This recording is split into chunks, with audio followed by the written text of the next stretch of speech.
five films with him now. That's pretty good.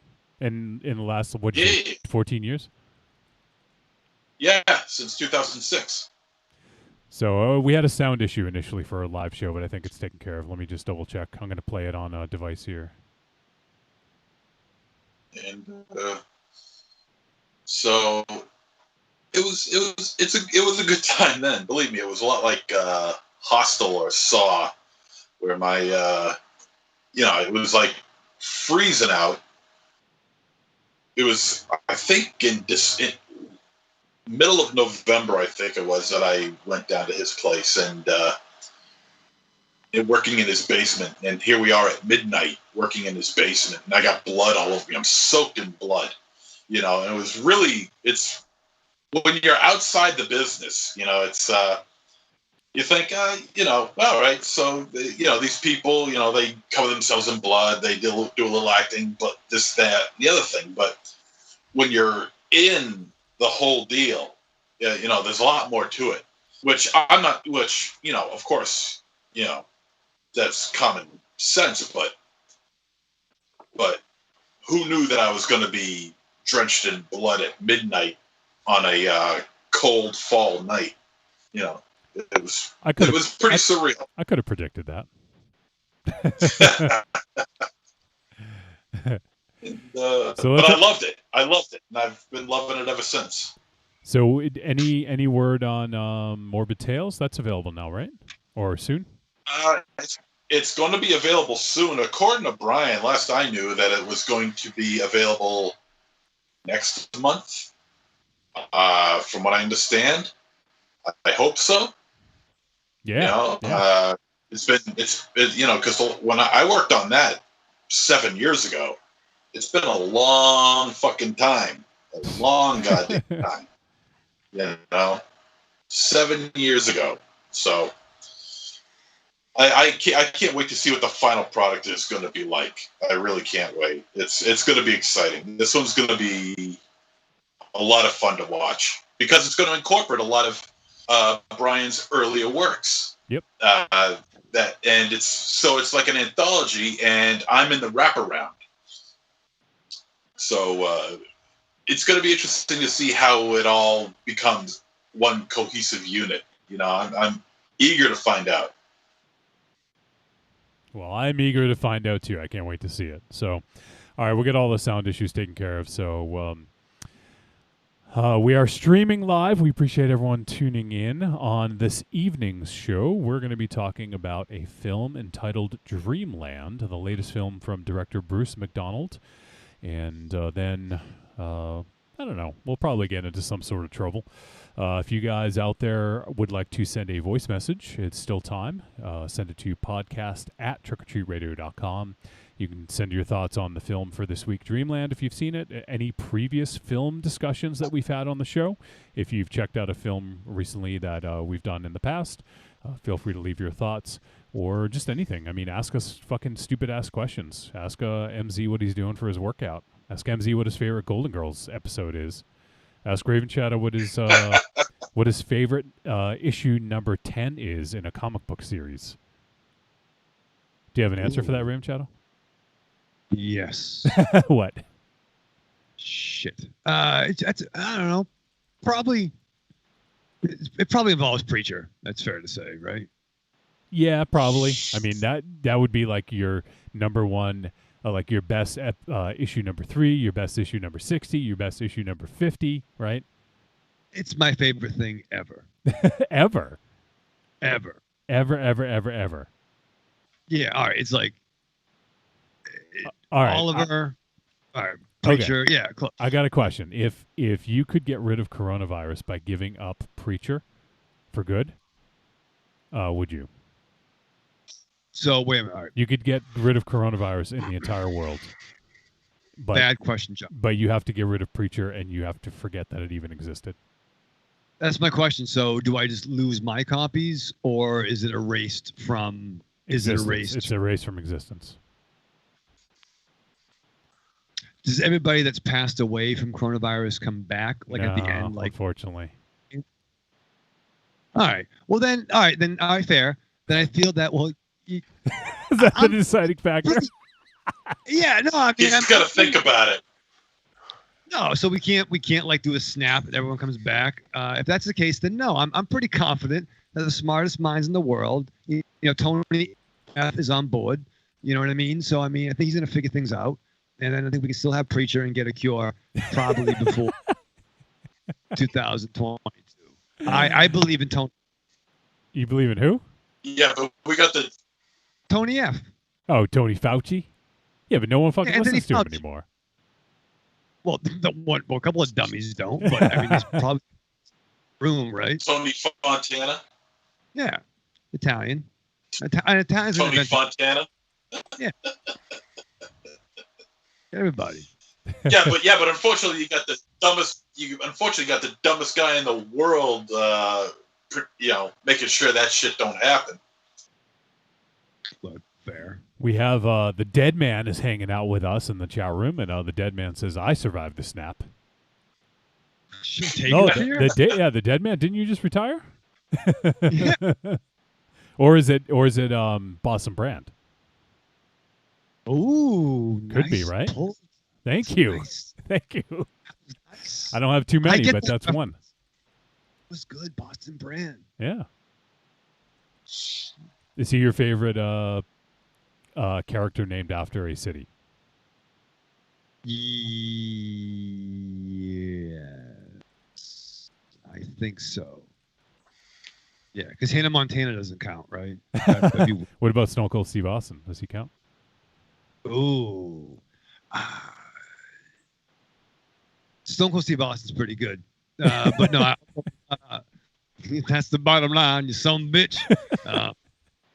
Stone Cold Steve Austin. What the hell was that? That's the bottom line. You son of a bitch.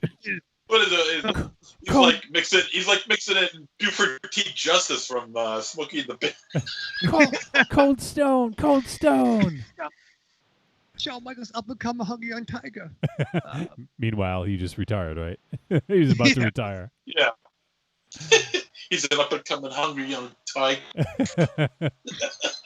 I think I probably mentioned this before, but that's where the fantasy baseball league that Raven Shadow was in at one time, which me and MZ are now in still.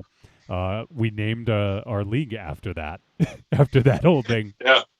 Shawn Michaels, he's an up-and-coming hungry young tiger. And it's still called that to this day. Yeah. We have not changed. 17 years later. Yep. Well, Coming hungry young tigers. Yeah. HBK was in the business for like 20 years before that. But Yeah, I know. He's new. Yeah, he's still up-and-coming hungry. He's up and coming tiger. The dead man, I think I know who the dead man is, says Stone Cold Steve Boston. Oh! I wish I said that. That's a good question, though. Like, what favorite character named after a city? There any others that come to mind? Character in any entertainment? Yeah, we'll go or with just any. wrestling? No, we'll just, with Well, it. you get the Zombieland, right? There were some characters. Who was the one? Oh, yeah. Tallahassee, Yeah. Columbus, yeah. Yeah, we don't be Columbus anymore. No. Columbus is out. Did you guys hear they want to rename Columbus, Ohio, Flavortown?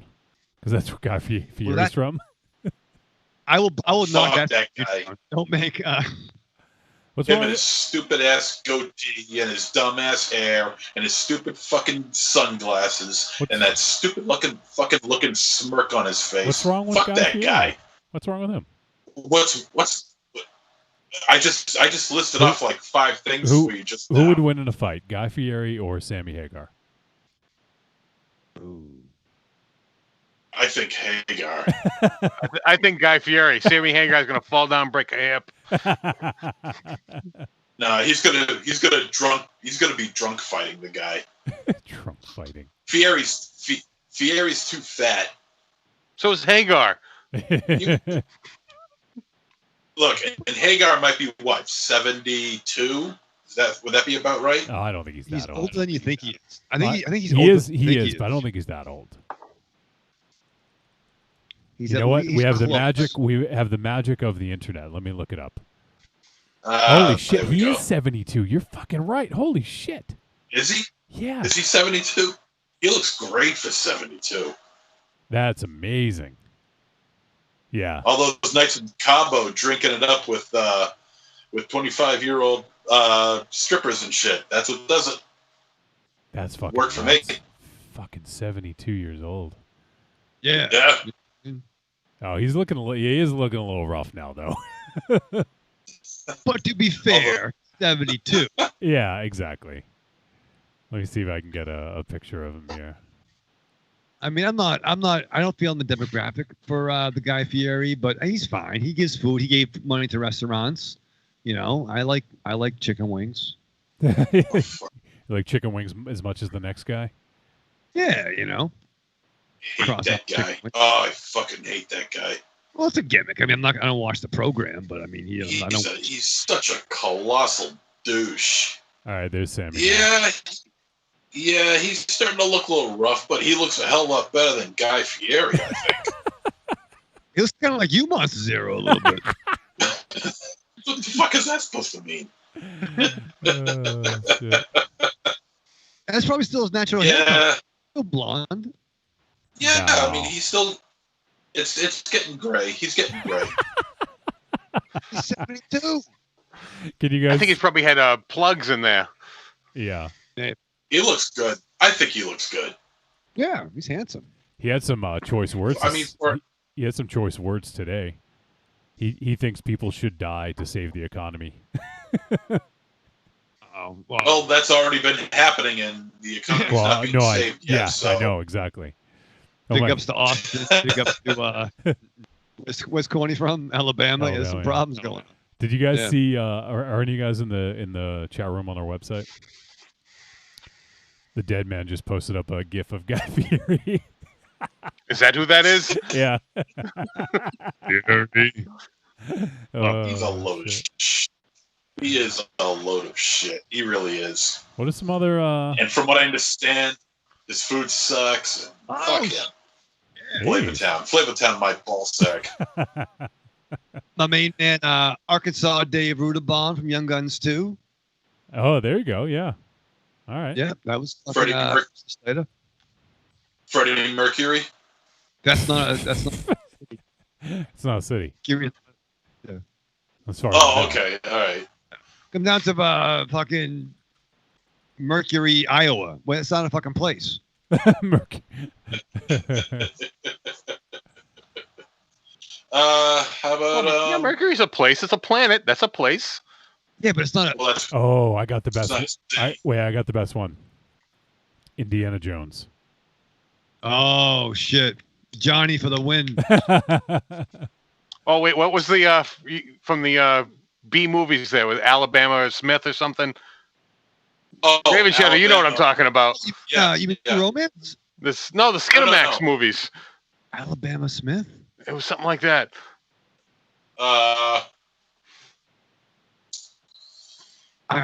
There was Alabama from True Romance. Yeah, Ooh. thank you. Yeah, True Romance. Yeah. I got. You don't mean this? You don't mean the Sedaris pictures, right? With Julie Strain, that kind of I stuff. don't know. Yes, you fucking do. You said it, and you wanted me to validate it, but I think I don't know who made them. I know they exist. There was a softcore porno version of Indiana Jones. Oh, I've not seen that. Send that to me. It should be like Indiana Jones, right? That would be. That was like Alabama Smith or something like that. I'm drawing a blank on the name. I thought you would have seen it.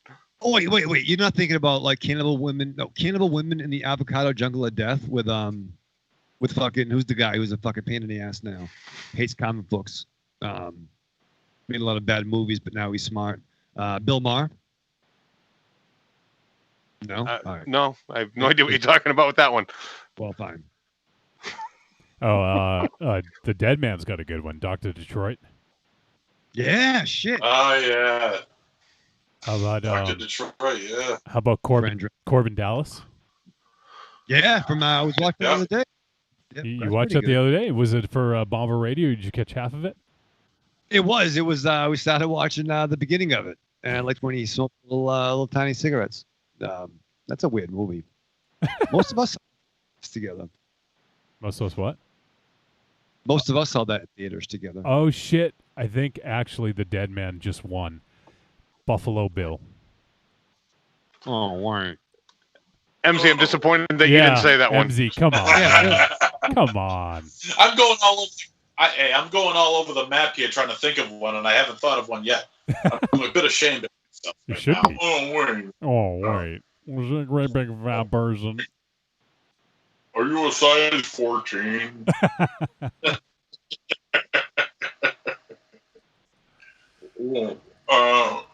Sure, you could use my phone. You haven't. Alexis, Texas. That's a different. Yes, I was going to bring that one up, and I didn't think anyone would catch on. Thank you. Yes, Alexis, Texas. I said it for you, MZ. I don't know who that is. Thank you. I'm guessing. Barrel-butted porn star. That's why. Okay, that's exactly what I was going to guess. Not the barrel-butted part, but. Yeah. No, she's got a rump on her that could stretch for miles. What? I don't know what that means. And I'm familiar with it. That's weird. Oh man. So we got a bunch of people hanging out. We got Creepy Girl, the Dead Man. We got X. We got Marion. We got Evil Corny. Yeah, baby. We got Hey Baby. We got a bunch. I don't think you should talk to Corny like that. Yeah, exactly. X didn't give it to you. Evil Corny, he must have just popped in because I said Boston brand already, Corny. That was what kicked it off, actually. Yep. Evil Corny says Bill Maher was Pizza Man, right? Yes. Pizza Man, what's that? Yeah, that was that was a movie, I think. It was that from Dr. Detroit? Uh, What, MZ? What were you going to say? I got one. What? Bob Denver.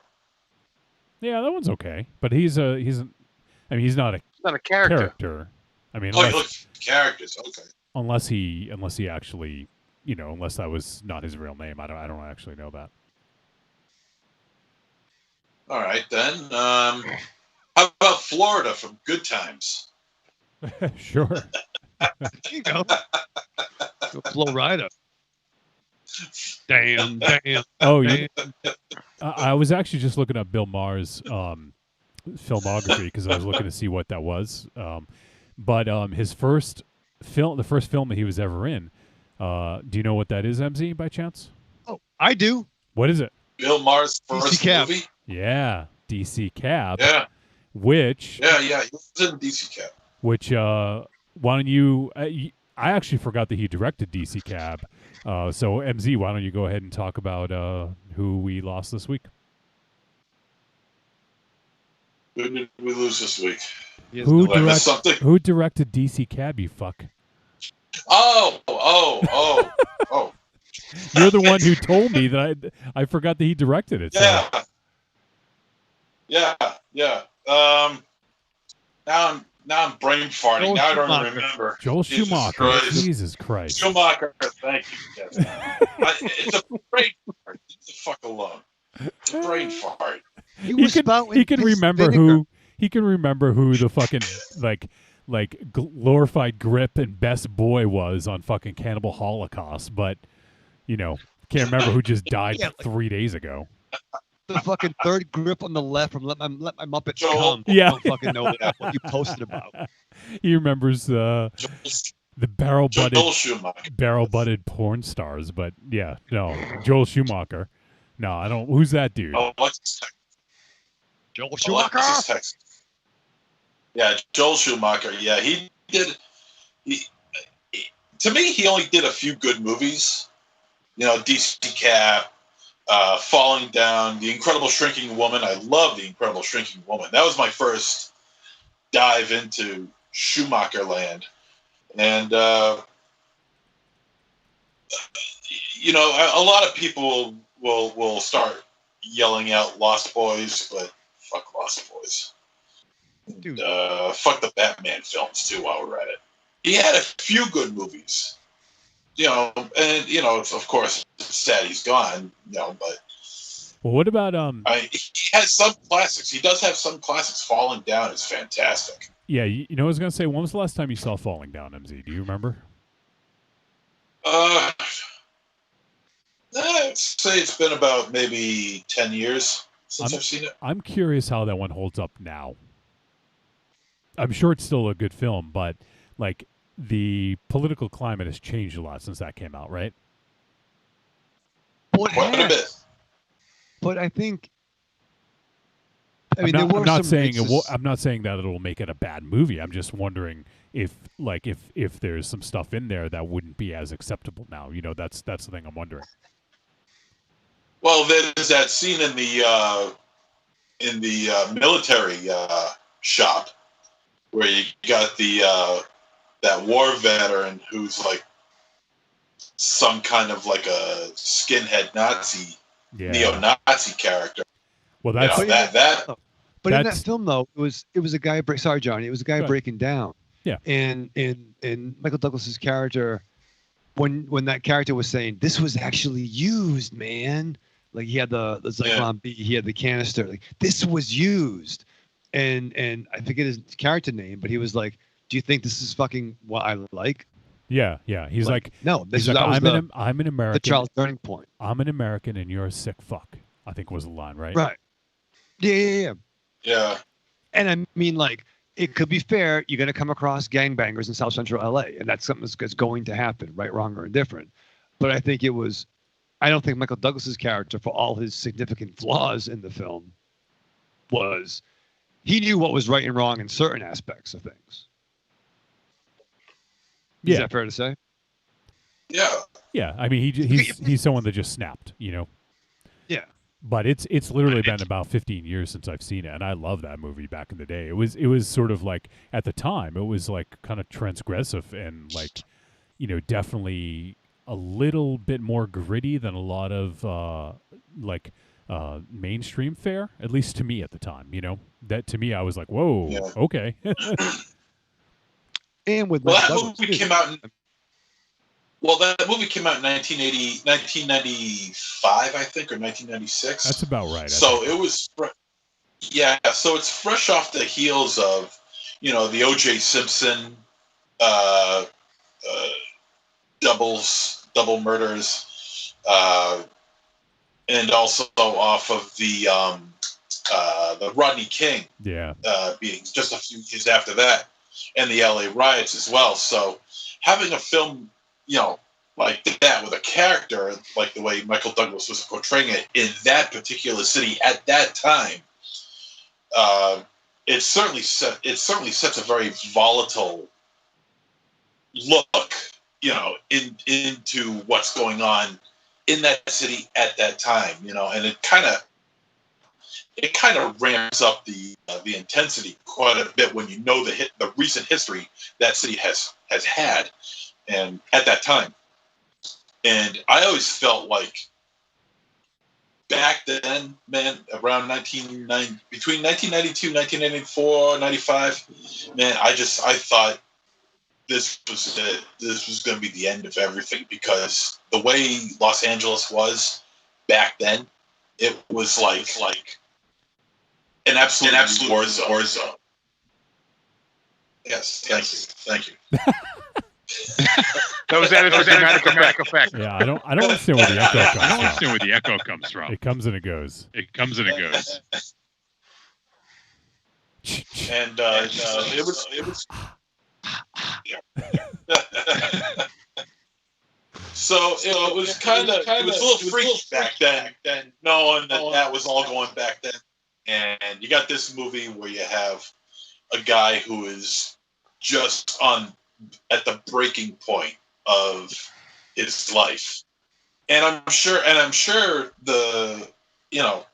with his character in that movie, that recent past played a huge part in the development of that character in Falling Down. Yeah, it's funny. The Dead Man says Falling Down is actually a feel-good movie in 2020. Yeah. It was actually He's not 1993, MZ. So you're just off by a couple of years, but Oh, the well, most so it's right in the thick of everything. the most transgressive movie of 1993 is now the feel-good movie of 2020. I love comedy. Jesus. Yeah, the Dead Man said L.A. was the epicenter of BS in the early to mid 90s. Add in the Northridge earthquake too, and yeah, definitely. Yeah. It was nuts back then. Just absolute chaos. Well, what about? I mean, obviously, Schumacher has done. He's done a lot of notable films. I'm not going to say they're all good, but I thought 8mm was also another pretty good flick. Did you see that one, Raven Shadow? Don't you like that one? I forgot he did that. Yeah, with Nick Cage. That was what he followed Batman and Robin up with that. So he probably wanted something a little bit darker, a little different. Yeah, which is like, what the fuck? I mean, first of all, MZ, you're out of your mind on Lost Boys. Lost Boys is a fucking classic, and it's a fucking an amazing picture. You are fucking a stone cold Steve Austin, Alexis Texas psycho. You're still stone cold Steve Boston, whoever the fuck. You are out of your fucking mind. But that came out when I was really digging that era of Nicky Cage. Like I loved the fucking The Rock. I loved Con Air. Face Off. I was a mark for all that shit. If I saw Nick Cage, I'm pretty sure Aries and I saw that opening weekend on that Friday, or he was like, I'm there for most of them. And that also had a young Joaquin Phoenix, right, as the employee, I believe. Which one? In 8mm, it had that. Yeah. I'm pretty sure it was. Yeah, I haven't seen that in years too, but I'm pretty sure it was. Yeah, he played Max California. It all comes back. Yeah, that's right. Look at that. Plan this, and I love Bringing Out the Dead. I loved Snake Eyes that he was in. Yeah. He had a good run there, and then he did the fucking National Treasure movies or whatever, and then fucked it all up. Well, to be fair, those are fun, like Fisher-Price, My First Indiana Jones. Not that Indiana Jones is more, hardcore. Oh, shit. I forgot James Gandolfini was in 8mm Raven Shadow. He was in so much shit, dude. I mean, he was in Get Shorty. He was in True Romance. He was always a... As was Peter Stormare was also in 8mm. I remember him from that. I fucking love that dude. Oh, yeah. I mean, I haven't seen it in a grip, but... In a grip? What is a grip? Is that a measure of time? How many grips since your last cigarette? More of like a... Is it like a parsec? What are we talking here? Yeah, no, I think a grip is like 5 years, right? A grip is maybe, right? So it's like a hand. I haven't seen that in at least 5 years, even though it's long. A grip? Are you looking for us to justify your word? No, but Double Bar used to say it a lot. And I just wanted... Who? Double Bar. What? Babar, the elephant? No, Double Bar. Oh, shit. Double bar is kind of a bar, though. Yeah, right? I don't know, in a while. Fine. People say, like, I haven't seen that in a minute. What the fuck does a minute mean? Tiny White used to say that. I don't know what, a minute? I think it's an expression. I don't know, fucking. A minute is a measure of time, though. That makes more sense. All right. Well, I mean, you don't think a grip is not a measure of time? It's 5, right? It's 5 fingers. No, that's a hand. What do the 5 fingers say to the face, Raven Shadow? I don't know. I haven't seen that in a long time. Okay, that's better. I'm sorry. Oh shit! I just thought of another. What? Michigan J. Frog. Who? No. What are you giving me? No for? Fuck you. Michigan J. Frog. WB. Yeah, no. So a couple others I forgot about that Schumacher did was Flatliners. Yeah. I saw that in the theater. Yeah. Yeah, And it was all right. he also, obviously, he did Batman Forever and Batman and Robin Raven Shadow, your two favorite Batman movies of all time. Well, it's funny about that, and I did enjoy the Flatliners. I saw that on VHS when I had chickenpox. That's a good memory. Well, how many? That was like what, 10 grips ago? Yeah. Well, like 20. I'd be better off remembering the chicken pox. Did the San Diego chicken give you the chicken pox? No, my mom would get me comics from the shop and go home and Your rent mom gets you movies. everything. She loves me. Okay. I'm very special. She Tell you. loved you. Only child. Okay. What we're talking about? Yeah. So oddly enough, yeah. So the Forever was not good, but it was better than Batman and Robin. There is a cut out. There's a lot of stuff that was actually missing in that movie. You remember the trailer? I know I saw that. Release the Schumacher cut. Release the Schumacher cut. Let's get that hashtag trending. Slow that fucking down. But it was not good. I mean, there's no why the fuck Dick Grayson needed a fucking guardian. He was like 24 years old. That made no sense to me. But there were some.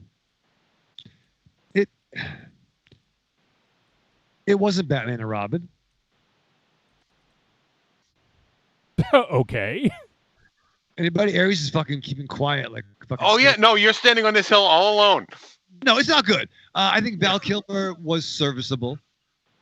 It should have been better, right? It should have been a lot better.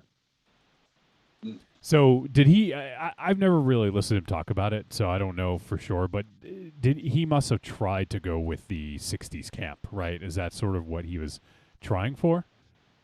I think it was.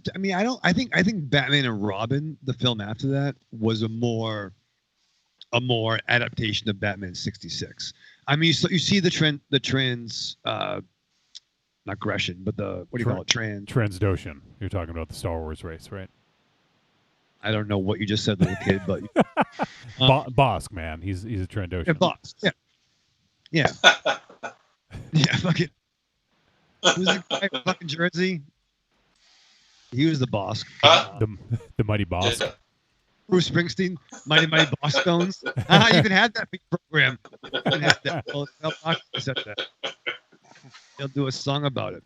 But no, you have the Burton '89, and I'm one of the few people. I know Aries gonna get pissed. I don't like Returns as a Batman film, as its own film. Oh, Aries is gonna get pissed. Yeah, he's gonna get pissed. I see it already. I see his beard. He's calling you a motherfucker. Everyone's entitled to their own opinion. Even when it's wrong, you're still entitled to it. Yeah. So you had the more neon take on Gotham. Well, you know what it is? It wasn't until just about maybe a couple of years ago that I have a newfound affection for Returns. I thought the first sequel to Batman was actually, I hated it at first, but it wasn't up until a couple of years ago that I have a newfound affection for it, because I really do enjoy the German expressionistic layout of Gotham. The set design is just. And MZ, I would agree with you, because I watched that recently with Marion, and I think loving '89 Batman so much, bought all the shit and just loving it. I was being very disappointed at Return. I couldn't understand why. And the fact that Batman was like in it for like 15 minutes. But yeah, I can appreciate it as what it Tim Burton not giving a fuck anymore. He's like, I'm making my fucking movie. So speaking, I guess we'll transition from Schumacher because the Dead Man brought it up and says, slightly off subject, but I can't wait for Keaton to return. Did you hear that news, Raven Shadow? Once again, also posted on the day that Schumacher died, June 23rd, not only is it Corny's birthday, but June 23rd, 1989 was when Tim Burton's Batman came out. Oh, it's funny that it was announced on that day then. I'm pretty sure, right? It was I think it was the 23rd, if memory serves. Well, I'm sure they set it up that way. I mean, probably not Schumacher's death. I don't think that. I don't think Someone put the hit on Well, you him. never know. Just hold on. All right, guys. Keep him. Put the hit on Schumacher so it can announce the Keaton thing. Yeah. Joe Schumacher having a cup of tea. I'll tell you, he's going to be an old Batman. He's going to be like what, in his mid-60s. Well, he's no Sammy Hagar, but well, that's true. Yeah. Now imagine Sammy Hagar's Batman. Yeah. Why don't we get Sammy Hagar as Batman? Copper Robin. There's but no, I think. Good. I mean, there's been a lot of the white whale of like fanboys have been, Keaton, the Batman, Beyond picture with him playing the aging Bruce. Yeah, I mean, it's obviously going to be in, in the Flash movie, Flashpoint. So with that, I mean, obviously, I have a feeling they're going to bring in the multiverse, and it's going to be the Batman from the '89 Batman, right? That's my guess. My hope. And they could do it. I mean, they set the seeds with the CW shows, with the multiverse and stuff. They've kind of tested the waters. If they were to do some weird time space bending, whereas the other side of it is maybe the new quotes new improved DC cinematic universe. I've not read Flashpoint because I really think Barry's a big dull dud. I love his legacy. You love Wally. But Barry's my least favorite Flash. Give me Wally West. Give me Jay Garrick. Give me Max Mercury. Jesse Quick. Barry died in '85. Jesse Quick. I love Johnny Quick. He says a mathematic formula to get his speed. Yeah, it is pretty cool. That's to me. Oh, you'd be screwed if you had that power. I'm not Johnny Quick. Let me catch up in the chat room. Look at the back of the book for the answers. Let me catch up in the chat room real quick because we got a few people hanging out. We also have Matchwell of Omaha hanging out. What's up, Matchwell? Yeah. And he says, because earlier, Creepy Girl commented on my camera being a little too dark, my room. And then Marion likes, she likes the dark room. And then Matchwell says, Wolfie's cam looks like he's a late night talk show DJ in a scary movie. So I think it'll stay then because I dig that. And then also one thing that the Dead Man pointed out was that Joel Schumacher also wrote the screenplay to The Wiz and Car Wash. Did you know that, MZ? Oh, yeah. No, I didn't actually. Yeah, you love The Wiz. The Wiz is a great flick. I know you love that. I do. I do love The Wiz. Evil Corny says the Schumacher cut will have more erect nipples on the bat suit. That's true. Yeah. Everyone will have erect nipples. And Match of Omaha says Batman Returns is my fave of the past 89 Batmans. Oh, he says, sorry, post 89, not past. So beyond the post 89, so he's saying Batman 89 is his number one, and then beyond that, Batman Returns is his second fave.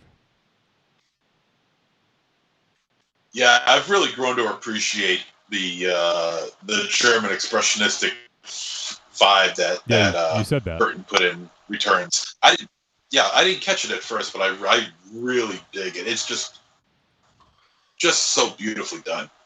What did you think of the German expressionist? Well, he was German. Well, let me give a Raven Shadow answer to that. Well, he was a German, and he was very expressive. And also, Match of Omaha said, wanted to say, Raven Shadow, I loved your toy Patreon episode, sir. Yeah, dude. Awesome, man. Thank you, brother. That's high praise coming from Matchell. He's a big fan of 80s properties and stuff. So it's a high praise. I love that kid. Send me a message, dude. Why don't you send him a message? I get anxiety. Because that way it'll take you 8 months like it does to ship, and then you'll get anxiety and you'll forget, and you'll get like I know it. I know how it goes, Raven Shadow, right? The fucking problems. It's so rough here by myself. You get Ollie. I do. I know, but I don't. I feel that if I message someone, then I'm putting myself out there. But I'm a much better responder. I'm a first responder. I will respond quickly.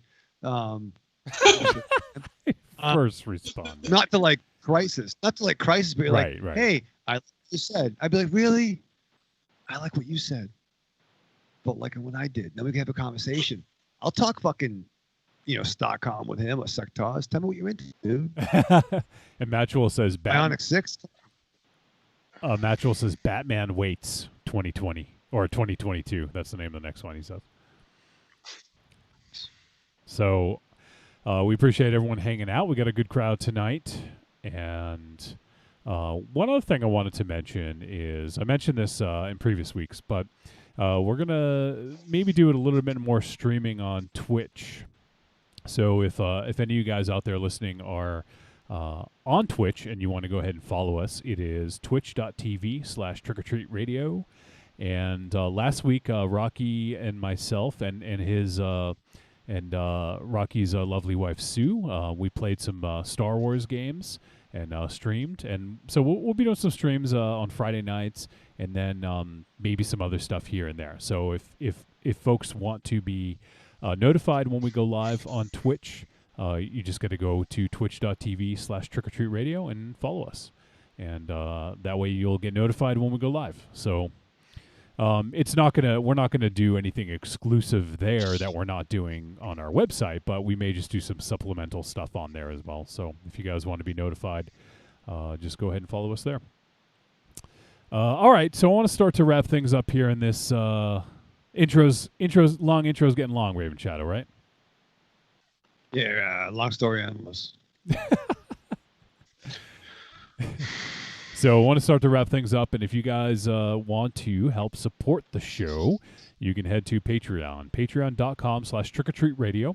So like Matchel of Omaha mentioned, the Raven Shadow's top 13 toy lines from his youth was the latest episode that we posted up on Patreon. And if you guys want to get those exclusive episodes, you go ahead and just get in on the $5 a month tier.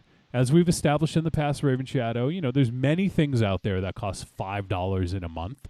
And you can just kind of like, I don't know, skip something for a month, right? Or don't get one less coffee a month or a week or whatever. And then you'll have enough money to help support the show, and you'll get those Patreon episodes. What would you do, Raven Shadow? What would you do? What would you give up for extra content from a podcast that you enjoy? What would I give up? Would you give up Preacher? I would.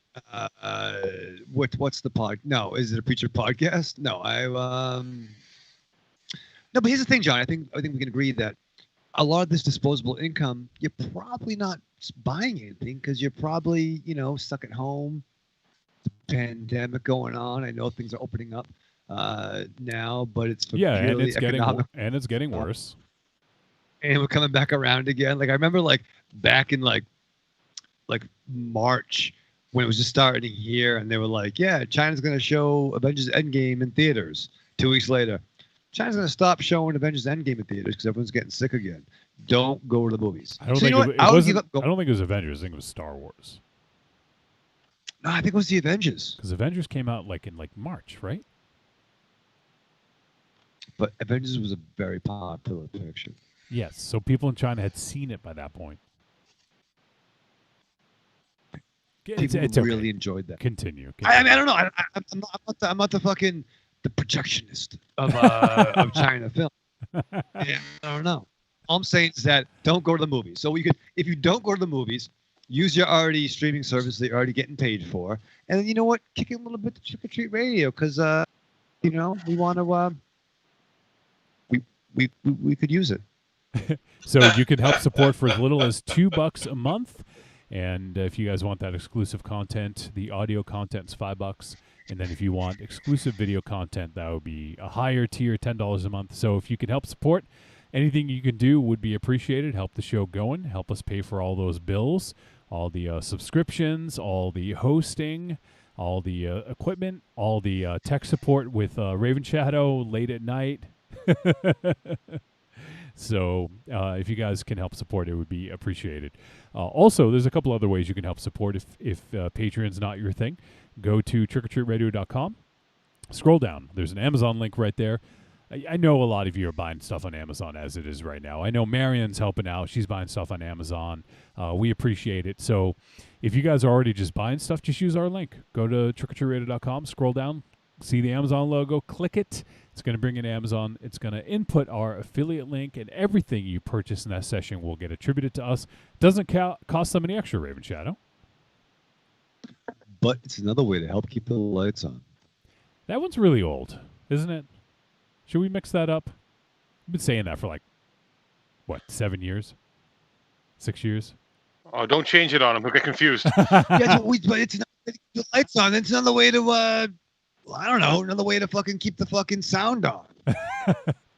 The Dead Man says, from A24 Films, Raven Shadow is the projectionist.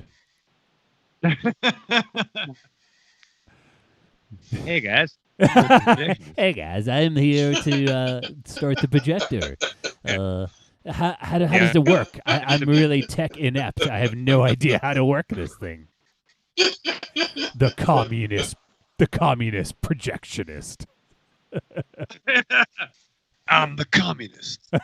Projectionist. The conjecturist. What the fuck's that mean? What? Did you just question your own reference? I did. Yeah, you probably shouldn't say Yeah, it I know. if you're going to question it.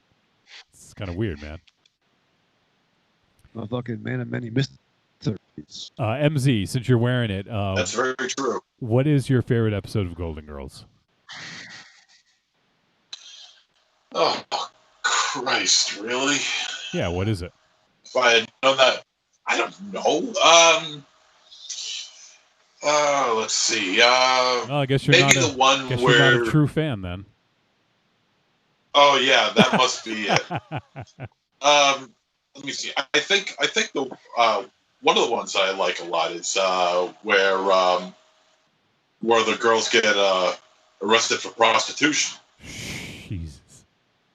Of course you like that one. But that episode, I just realized it. That episode also, because the scene where they're all in the slammer, and there's the background prostitutes, and they got a couple of lines here and there, and there's this one prostitute in there in the jail cell who is played by Amelia Kincaid, and Amelia Kincaid is the niece of Rue McClanahan, who plays Blanche on the show. Well, anyway, she played Angela in Night of the Demons.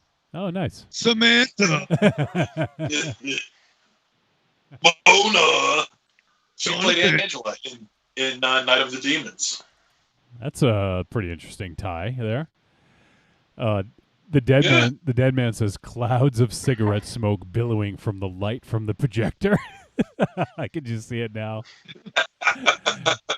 And he says, was that the episode of Golden Girls guest starring Alexis Texas? I wish. The one that comes to mind from I got to tell you, Wolfie and Aries, you got to see some of her work. It's pretty amazing. Who, Rue McClanahan? No, Alexis Texas. Actually, they have. Wasn't she in one of the fucking ass movies? One of the ass movies? Well, that's fair. Human Centipede. I believe she was in part 3. Part 3, right? I remember you guys talking about that now. Yeah. I think I want to say part 3, but that doesn't sound right. It might be part 2. I don't remember, but I remember her being in. I think I heard about her being in one of them. Well, to be fair, MZ, Human Centipede Part 3 does not sound right because it shouldn't be a fucking thing. Is it Brie Olson? Yeah, because Brie Olsen. That's who who you it thinking was. of? Yeah, that's who it was. Yeah, she's retired now. She doesn't do anything anymore. Anything?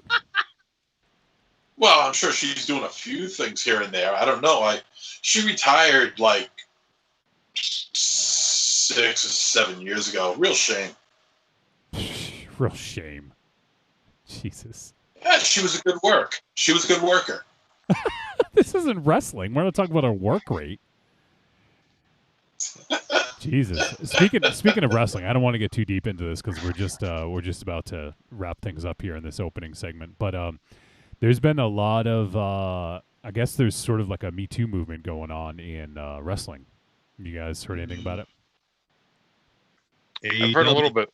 Yeah. Sammy Guevara is I think he's suspended right now, and he has to go to take some sensitivity courses because he said something about Sasha Banks a few years ago. Yeah, that was not a very choice thing to say. And also, I haven't really been following it. I've been pretty busy the last couple days, but apparently Chikara just closed down because of this.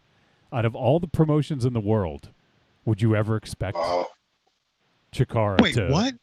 Yeah, so Mike Quackenbush. I didn't even know. Mike Quackenbush. I didn't even know they were still around. Yeah, it's been around for 21 years now. I think it's about 20 years, 21 years. But anyways, yeah, there's been some stories about Mike Quackenbush out there about sexist, sort of bigoted, racist things that he said, I guess, during training sessions and stuff like that. Dead Man said awful week in wrestling, man. And there's been some other indie wrestlers like David Starr, Joey Ryan, a bunch of others that you guys know Joey Ryan, right? He's the he's the penis guy. The peanut. The penis suplex. Yeah, the penis. Yeah. The penis. Yeah. I think the guy who just looked like a fucking peanut that we saw at Chikara. But no, he's the one that does put his dick out, right? Like he does. Yeah. Right? I mean, oh, go ahead. Yeah. Well, I mean, on one hand, what fucking the AEW dude, I forget his name. Sammy Guevara. Yeah. Sammy Guevara, and there's also Jimmy Havoc, who right. Like I think stuff come out. You could argue that you knew what he meant, but that was that's not fucking what you fucking say. It was fucking asinine and stupid. Wrestling isn't really known for its most PC on a separate scale. Yeah, I mean, yeah, exactly. It's like it's like the boys' room, so to speak, the locker room talk stuff. Like. But even in terms of angles, I mean, Chief J Strongbow, not a real Native American. You took Booker T, G.I. Bro. I mean, come on, man. Yeah. Like, there's some. I am not a Native American. And basically, I mean, our truth for the past 20 or so years has basically been a minstrel act in WWE. Oh, which is fucking. It's so bad. It's so bad. I love BK Quick, man. Like fucking, I love him. But yeah, it's painful to watch. It wasn't BK Quick. It was K Quick. No, I said no. Become K Quick again. Oh! I thought you were saying. I thought you called him. I thought you were thinking of Burger King. Calling him BK Quick. You want my big? Hey, little workout song. Onion ring. I said large fry. When he's with Road Dogg. Yeah, give me a large fry. BK Quick. BK Kim. Actually, yeah. Wrestling is not. It sucks. But Chikara, that's sad. And Sammy Guevara was fucking stupid, dude. Yeah. Come on, dog. Dog. Everyone's a fucking dog to you now. You hanging around Ollie too much. Everyone's a dog. Hey, I'm a dog pound. Oh, shit. All right. Well, so we talked about helping out the show. We also have one other way. You can go to trickortreatradio.com, click on store. We have some digital content. You can buy the greatest hits of Trick or Treat Radio, volumes 1, 2, and 3. So give those a look and help support the show. Keep us going. We would appreciate it. And all right, Raven Shadow, you sit down to watch Dreamland. You see Henry Rollins, Juliette Lewis, Stephen McHattie. What do you do to prepare for this fucking movie, man? I had to go fucking clean a pool, Johnny. Didn't see that coming, did you? No, not at all. Your parents? No. I should. Yeah. So my dad broke his foot, right? He did it on purpose, so you had to do something. No, because he wouldn't want my help at all. Oh. So my dad, he broke his ankle in like 6 fucking places. Ooh. So it sucks. So just opened the pool. All the stuff's going on. He's having a hard time. So I went down the house.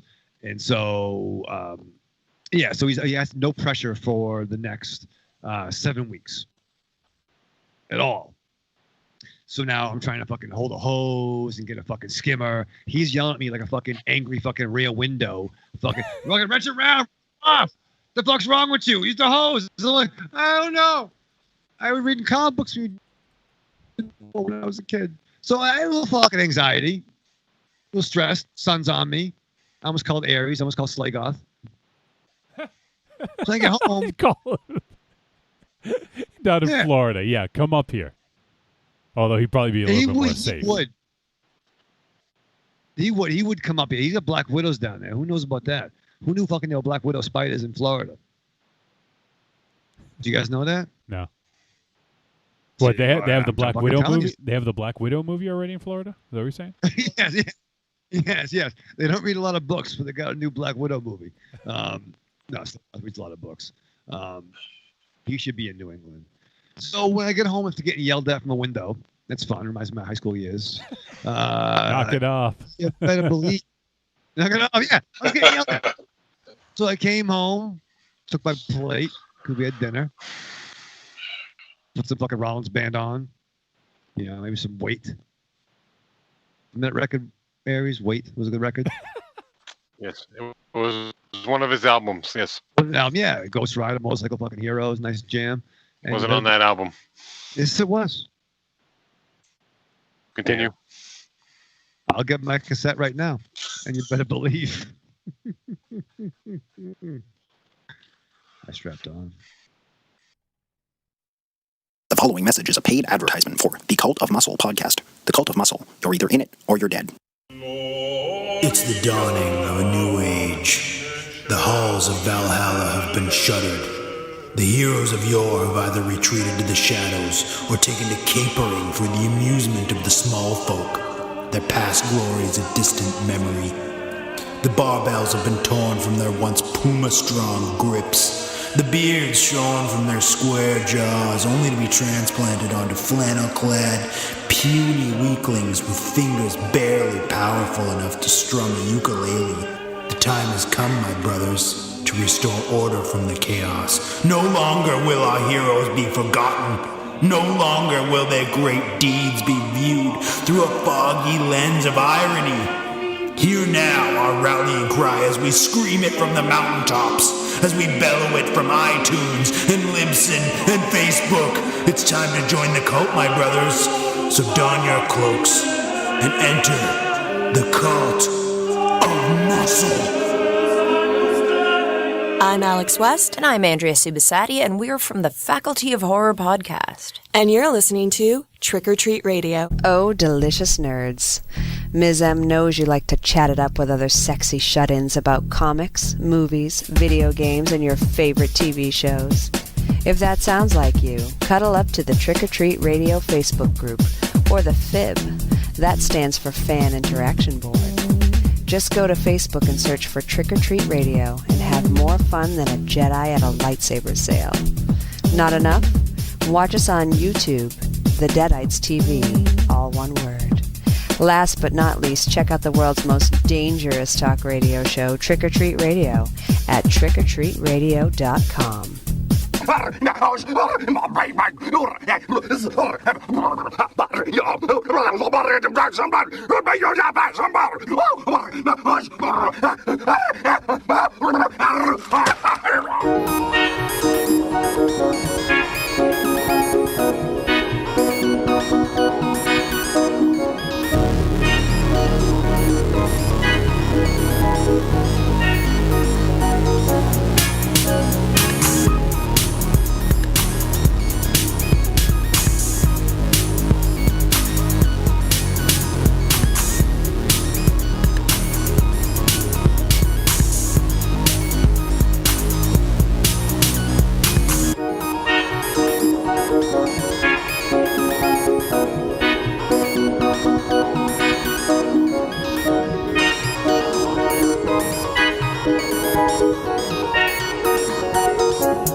Trick or Treat Radio.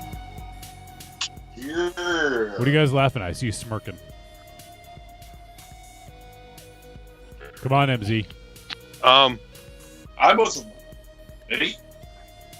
I wasn't. Oh, I'm frightened because I had a frozen image of MZ on my screen, and I could just hear him belching and what sounded like jacking off. I don't know what was going on. Oh, boy. I'm happy it was a frozen screen. Oh, boy. Hey, you're still frozen, so turn your cam off and back on, MZ. All right. That must have been horrifying, Aries.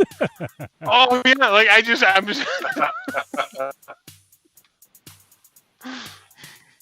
I thought he was dead for a second, then I heard belching. I was like... That's how he finishes himself off. Was it this? I guess that probably could have been it. Yes. Yeah. Nice recovery from that. Nice recovery. No, I was just calling my cat over. Is that what you call it? Yep. I do. Call him a cat. It's a new euphemism.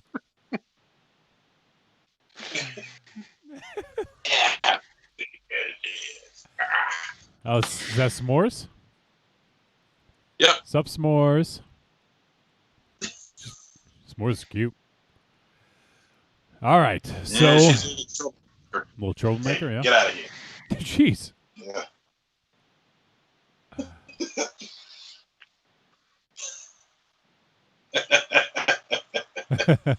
The Dead Man says, "Gosh, I love that electronic ditty in between segments."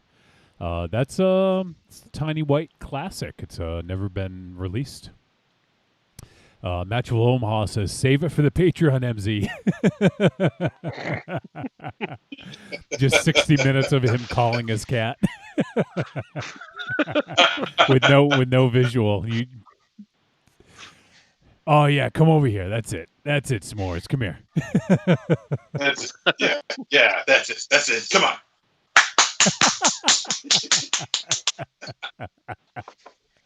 Oh, jeez.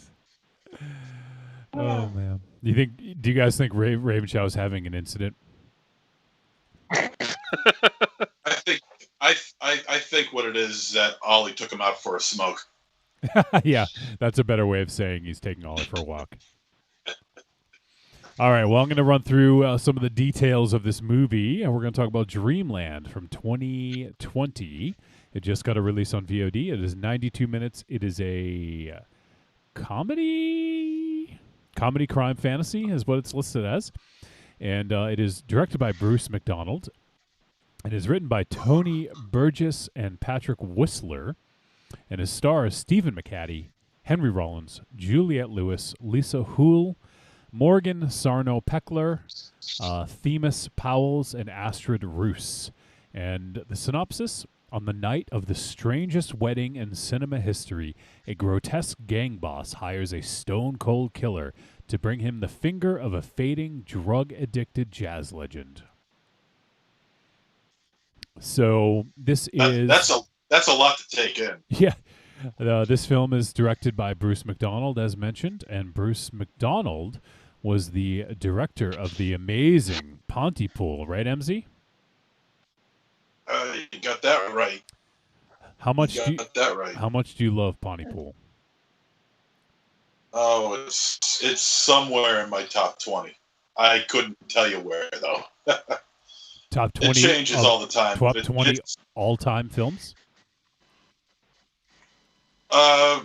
Of all-time horror films, sure. Okay, horror. Okay, gotcha. Yeah, it's up there. It's really good. Put up in the Raven Shadow. He turned his lights off.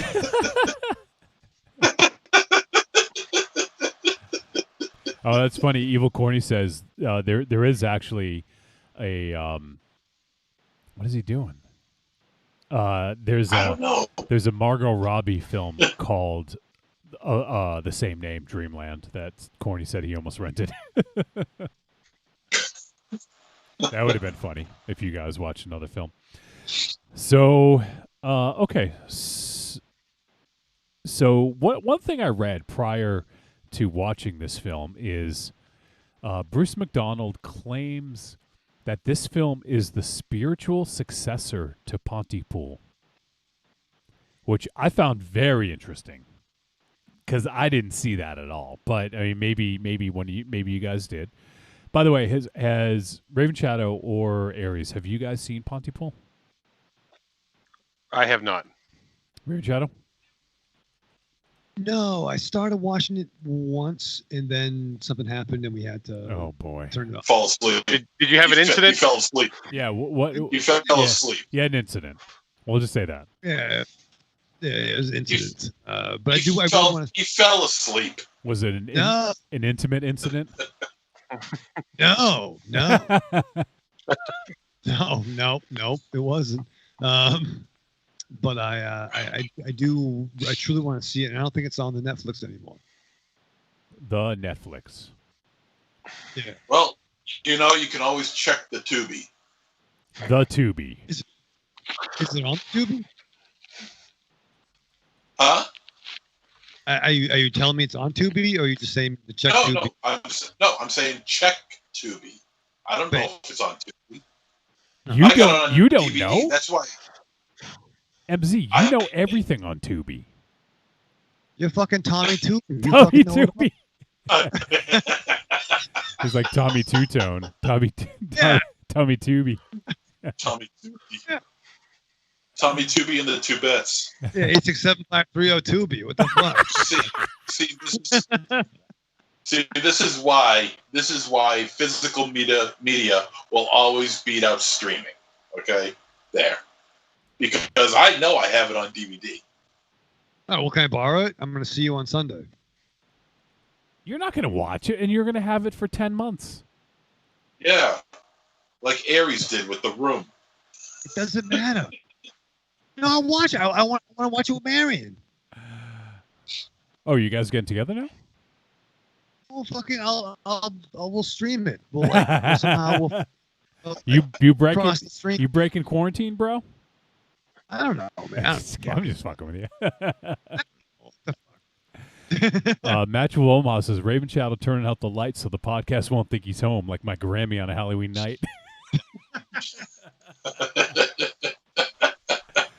I thought you were gonna bring in some more glow in the dark shit in there. Ooh, wrong room. But Yeah, there we go. Oh, he knows exactly where it was. What? That was amazing. You just blindly reached for that. You knew exactly where that thing was. You didn't have to think. Yeah. MZ, for those not watching live, MZ literally just reached back to his DVD collection and pulled out Pontypool like in a half a second without even looking. Yeah. He was like fucking Chris. I had it. Pulling the fucking card from out of your ear, like you were fucking crazy.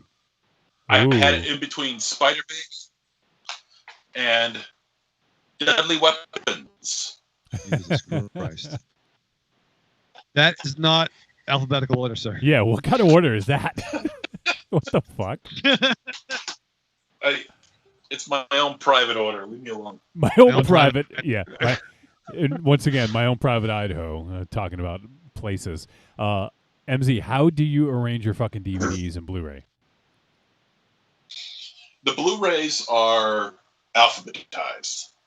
The DVDs are just thrown really anywhere because they take up.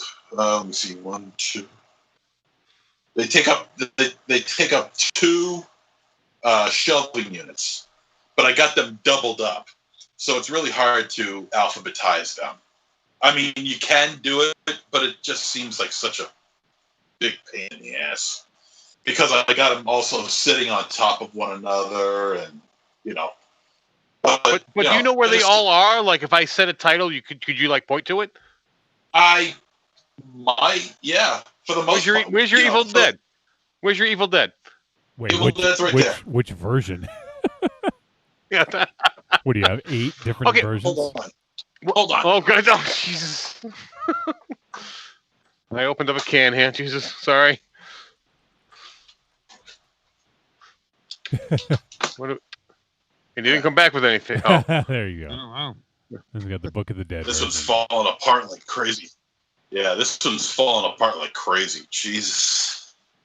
Pieces are falling off of it. Ugh. well, then you should not touch it. Put it in a baggie. Yeah. And MZ, I gotta ask, you're doing that 30-day movie challenge thing. Why did you pick The Evil Dead for when you picked a film with "the" in the title that starts with "the"? Out of all the fucking movies, Because you've seen that movie over 100 times. Yeah, because a lot of people forget that the actual movie title is The Evil Dead. So I wanted to reinforce that fact and say the movie is not called Evil Dead; it's called The Evil Dead. All right. Well, I guess that's a good reason. So I'll let that slide. Oh, thank you. I really appreciate that. Damn, look at this thing. The dead man says the best part is he could play it off like he knew where it was the entire time. We'd have no idea if it was the truth. No, it was right there. All right, well, let's talk about this movie, okay? So we talked about Bruce McDonald. We talked about Pontypool. It's a fucking amazing movie. If you guys have yet to see Pontypool, I highly recommend you check it out. And so obviously when Bruce McDonald puts out another movie, I want to check it out because I'm a huge fan of Pontypool. And so since then, he's done a couple things. He did a movie called Weirdos, which I have not seen.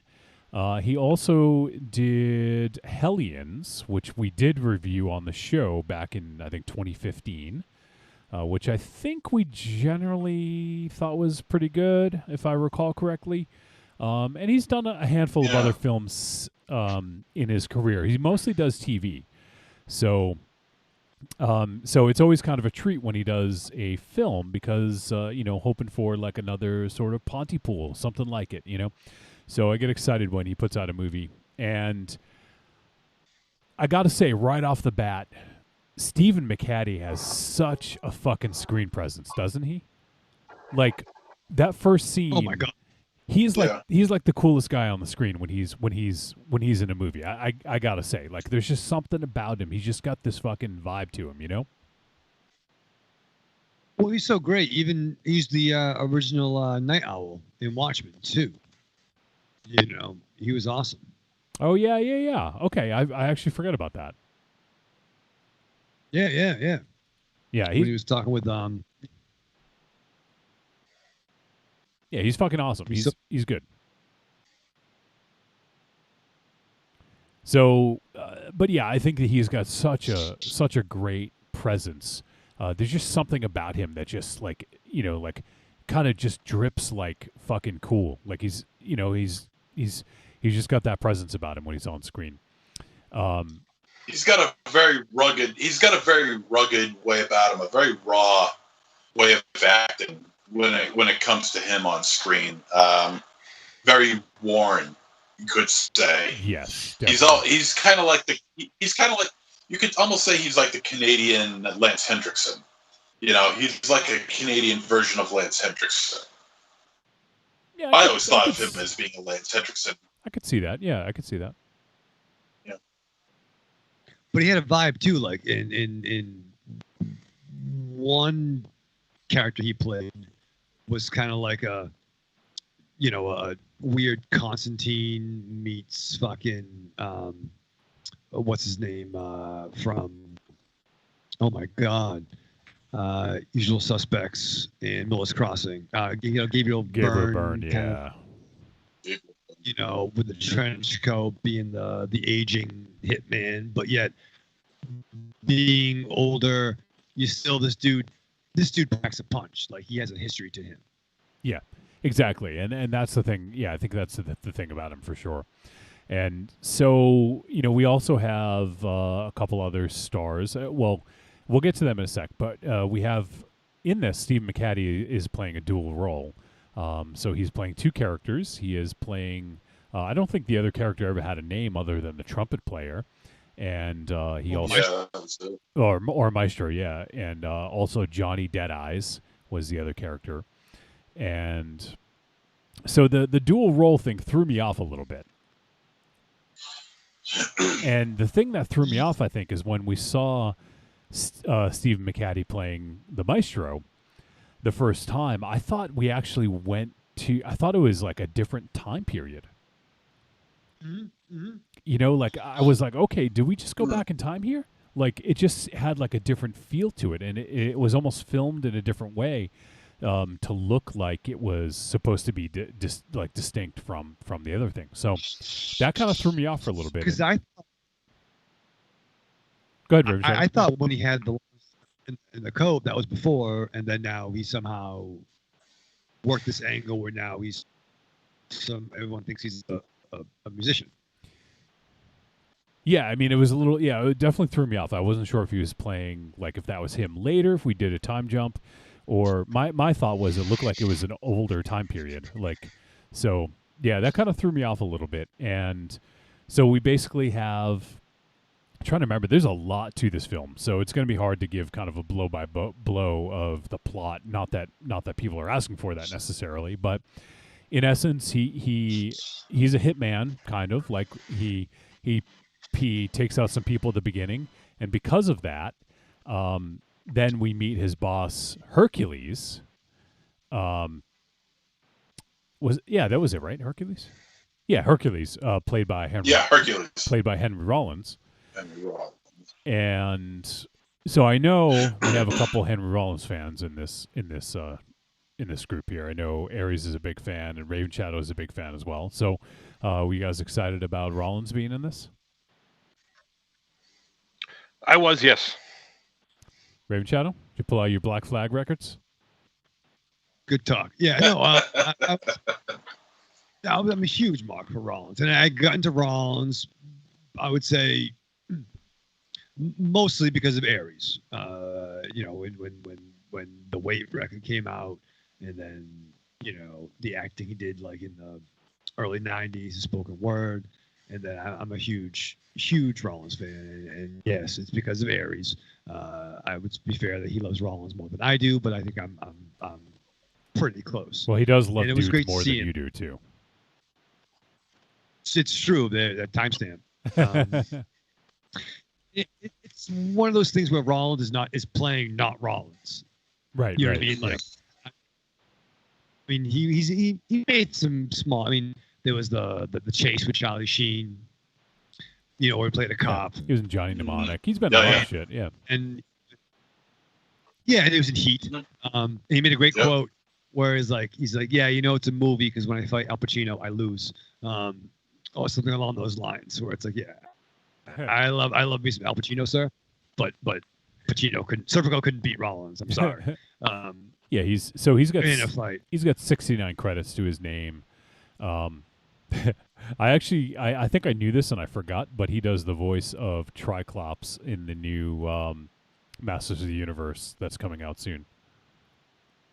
Oh, the Kevin Smith show? Oh, really? Yeah. Henry Rollins' voice. And I mean, he was incredibly fucking terrifying in Sons of Anarchy season 2. He couldn't be more not Rollins in that season. And right, wrong, or indifferent, he is fucking terrifying in that season. And also, what was the one we watched? He Can't Die, or Why Won't He Die? What was that picture? He's still alive. He never died. He never died. And he was good in that. But when we see him, it was like, oh, is that Rollins? He almost looked like he was getting, and we all are, right? We're all getting older. But at first, once you kind of see him doing his thing, he looked better. And it's weird to see him with a little bit of hair, because usually it's always shaved down. But seeing the kind of gray stubble on his head, I don't know, it's not the usual Rollins look. Am I right? Yeah, he definitely had a slightly different look, and he played kind of a different role here, even though he was kind of a tough guy in a sense. But it was a sort of more layered than that, I guess. But he had kind of a bombastic, like, delivery. Like, I liked him kind of animated, almost like he could have been like a Joel Schumacher Batman villain in certain scenes. Maybe no. All right. In this movie. The one scene, I don't want to get to it yet, but there's one. But in this, but this movie you're talking about, right? In this movie. Yeah. You know what? I got that same vibe too. That I felt like he was playing it very, in some scenes, very over the top, very cartoonish. Now, whether that goes with the rest of the vibe of the film, we don't know. We'll talk about that as we go on. But I do agree that his performance was slightly over the top. Yeah, and I think that was it's what the role called for. I don't think he was necessarily like doing something that was out of the scope of the film, because this is a pretty crazy film. I mean, like, in terms of, there's a lot of like shit that happens in this film, and a lot of kind of crazy characters. So I think that he fit in pretty well, Yeah, and that wasn't a dig. That was just an observation. Yeah. No, definitely.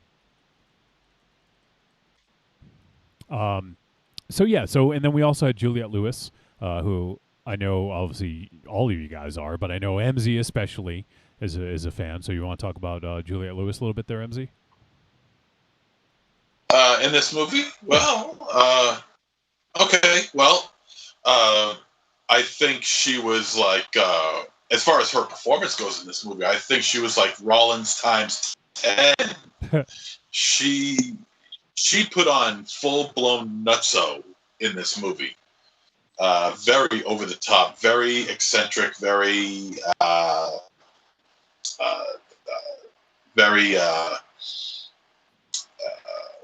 what's the word I'm looking for? Not crazy, but like, what's the rich word for crazy? The wealthy Eccentric. word. Yeah. That's it. Yep. That's She very eccentric. And I like it when she plays crazy because she looks crazy. And she's not typical. She's not your typical female actress. She's got she's got some chutzpah to her. Chutzpah. But chutzpah. But what I mean by that is that she's kind of like a crazy person outside of the entertainment world and just being herself. And then when it calls for it, she can really amp that up to 11 when she's on screen. Picture her as kind of like a female version of like Nick Cage or Jack Nicholson. It's just a shame that she doesn't get as many roles as those two get. That's the only thing. I think she's a good actress. I think she's a really good actress. And she can turn it up when she wants to. And I haven't seen her in a lot of things recently. So, I mean, obviously, maybe I'm just watching the wrong things and not seeing, but I haven't seen her in a lot of things recently. So it's good to see her in this, Well, she does a lot of touring, too, because she has her band, Juliette Lewis and the Licks. Yep. So she does her touring around the country and probably around the world. So she's been focusing on that quite a bit. Is it me or should it be called Juliette Lewis in the News? That'd be kind of funny. Wow. Anybody? That's good. That's good. I like it. Juliette Lewis on the News. That's very good. I like that. That's real good. That's funny. Every now and again, Raven Shadow, you don't disappoint. Sooner or later, though. Yeah, exactly. Time will catch up to you. Yeah. All right, so yeah, this flick is it's pretty multi-layered in terms of the narrative. There's a lot going on here, and it's going to be difficult to sort of like encapsulate it all. So, I figured we could just kind of talk about some of the things that we enjoyed, some of the things we didn't. And so the idea that McCaddy was playing a dual role was interesting to me because it wasn't expected, and seeing him look so different. One character with short hair who was sort of like a, I guess a drug-addled sort of like trumpet player, and then we had the other one who was sort of like you said, Raven Shadow, kind of like the John Constantine / Hitman kind of role, and we had some interesting elements to this. I mean, it was,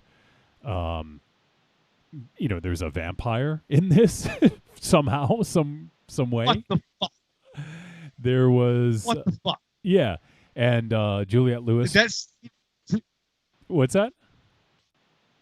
When it mentioned it was like Rollins, like the vampire's coming. Rollins like, yeah. Oh, the vampire. It was and all of a sudden he comes in like Baratu. Yeah, it was so matter of fact. And so he was played by Thomas Lemarquis, the vampire. And I've seen him in other stuff, and I actually looked him up, and I recognized him. He was in he played a character, like kind of like a background character in Blade Runner 2049. He was also in Snowpiercer. He's been in a couple other things that I recognized off the top of my head because he's got such a unique look to him, So I think if you see him on screen, you definitely recognize him. But yeah, that was a very odd decision. Like it just was okay. What's going on here? Like I really had I didn't have a good grasp of this world. Like it was hard to really understand what was going on because the world was so intriguing, but also cluttered. Like I don't know. I think that was the point of with the title, because I think that because it was titled Dreamland, that we're supposed to believe that this is all. Well, we're not supposed to believe that this is in someone's dream or that we're living a dream, but the fact that it is in many ways so convoluted and can't keep track in one area for very long before it goes off to something else. Much like a dream, it's all over the place. It can't focus itself.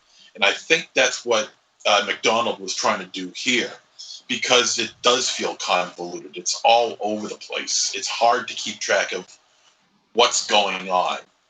And I kind of wish it didn't do that.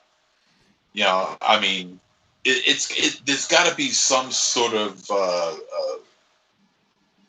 constant, way to keep everything all in one area for the viewer to understand it and not try to analyze it later. Because I don't know if this is a movie that's meant to be analyzed later on because of the style that was used. It just feels to me like they just didn't know what was going on. Like they were all over the map. They didn't know. I don't think they knew what was going on, because I sure as hell did. Yeah, I gotta admit this one was difficult to follow, and I don't necessarily mean that in a sense that it was convoluted or I don't know. There was a lot going on, and it was difficult to follow at times. I mean, generally, I liked the direction of what they were doing with it, but I don't know, man. It was a little all over the place, and it was hard to really get a grasp on it, Because we have this. Go ahead. Go ahead. We have this weird little world, and then all of a sudden, a vampire comes in, which seems out of left field because they haven't set that up in this world that is something that would happen. So not that, once again, not that it's a terrible thing, but it's just oh man, it's okay. Where is this coming from? And then he's gonna marry some young girl, and then it's all right, man. I don't know.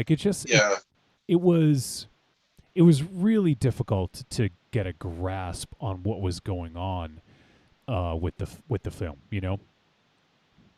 Yeah, I'll tell you right now, I did not like the vampire at all. He looked like Nosferatu, who was digitally de-aged. Yeah, I guess I could see that. It looked really, really cheesy. As far, with the story flopping around all over the place. I mean, it has a decent idea behind it. You have this, it's basically the selling of children. Right, and, human trafficking. You get this war, this really worn down hitman who needs to stop it. It's got a decent story in there, but the execution behind it is just all over the map. It's very difficult to keep track of what's going on. People who get shot are somehow come away uninjured or even remotely worried about the fact that they were shot. And I don't know if that's relegated within the rules of the world that the director created for this film. If it is, the rules are really not there, because sometimes the shooting does hurt people, sometimes it doesn't. Regardless of where you're hit, it's really out there, and it's very hard to keep track. Yeah, well, that's the thing, though. I mean, the whole bullet wound in movies—that's a fucking movie trope, right? I mean, even taking it back to the flick we watched last week when the girl was shot in the leg. After that initial outburst of, ow, my leg hurt. You know what I mean? She's pretty coherent, when most people will be fucking crying on the fucking floor. You know what I mean? So that's one of those movie tropes, and even down to they threw the line in, well, the bullet went right clean through. Okay, so that's the all right, so it was just sore. I mean, that's one of those fucking things that you see in movies. But with all the stuff that we were talking about cramming in, what kind of came to my mind was like almost like a comic book in a way, whether it's, you know, Vertigo or a DC. You take the comic Hitman, right? By Garth Ennis. Yeah. You know, Garth Ennis in a world like a vampire could be in Tommy Monahan's world. You know, vampires are in the DC universe. You know what I mean? You could have a vampire theoretically could show up in a Punisher comic. You know, it's this world had a certain cartoony, and I'm using the word comic book because you could have this kind of archetypes and mythology all thrown into it. Does that make any sense here? You kind of see where I'm going, where you have these characters, and like at first I wasn't sure, is he a real vampire or is he just, you know, air quotes, eccentric? You know, is he just that fucking weird guy who filed his teeth down? Yeah. And wore Hot Topic clothing. right. You know? Yeah. That was something, but like the human trafficking was a weird element, which is an important part of the story where the hitman gets his consciousness as a result of a power vacuum that's left behind. So he has his Charles Durning point where like, what the fuck? We're doing this now? So like drugs, killing, whatever the fuck is fine. But that's your hitman with a heart of gold type thing. Yeah. Your transporter. No women, no kids. And that was this guy who's seen probably some dark shit in life. That was his line in the sand where I can't do this anymore.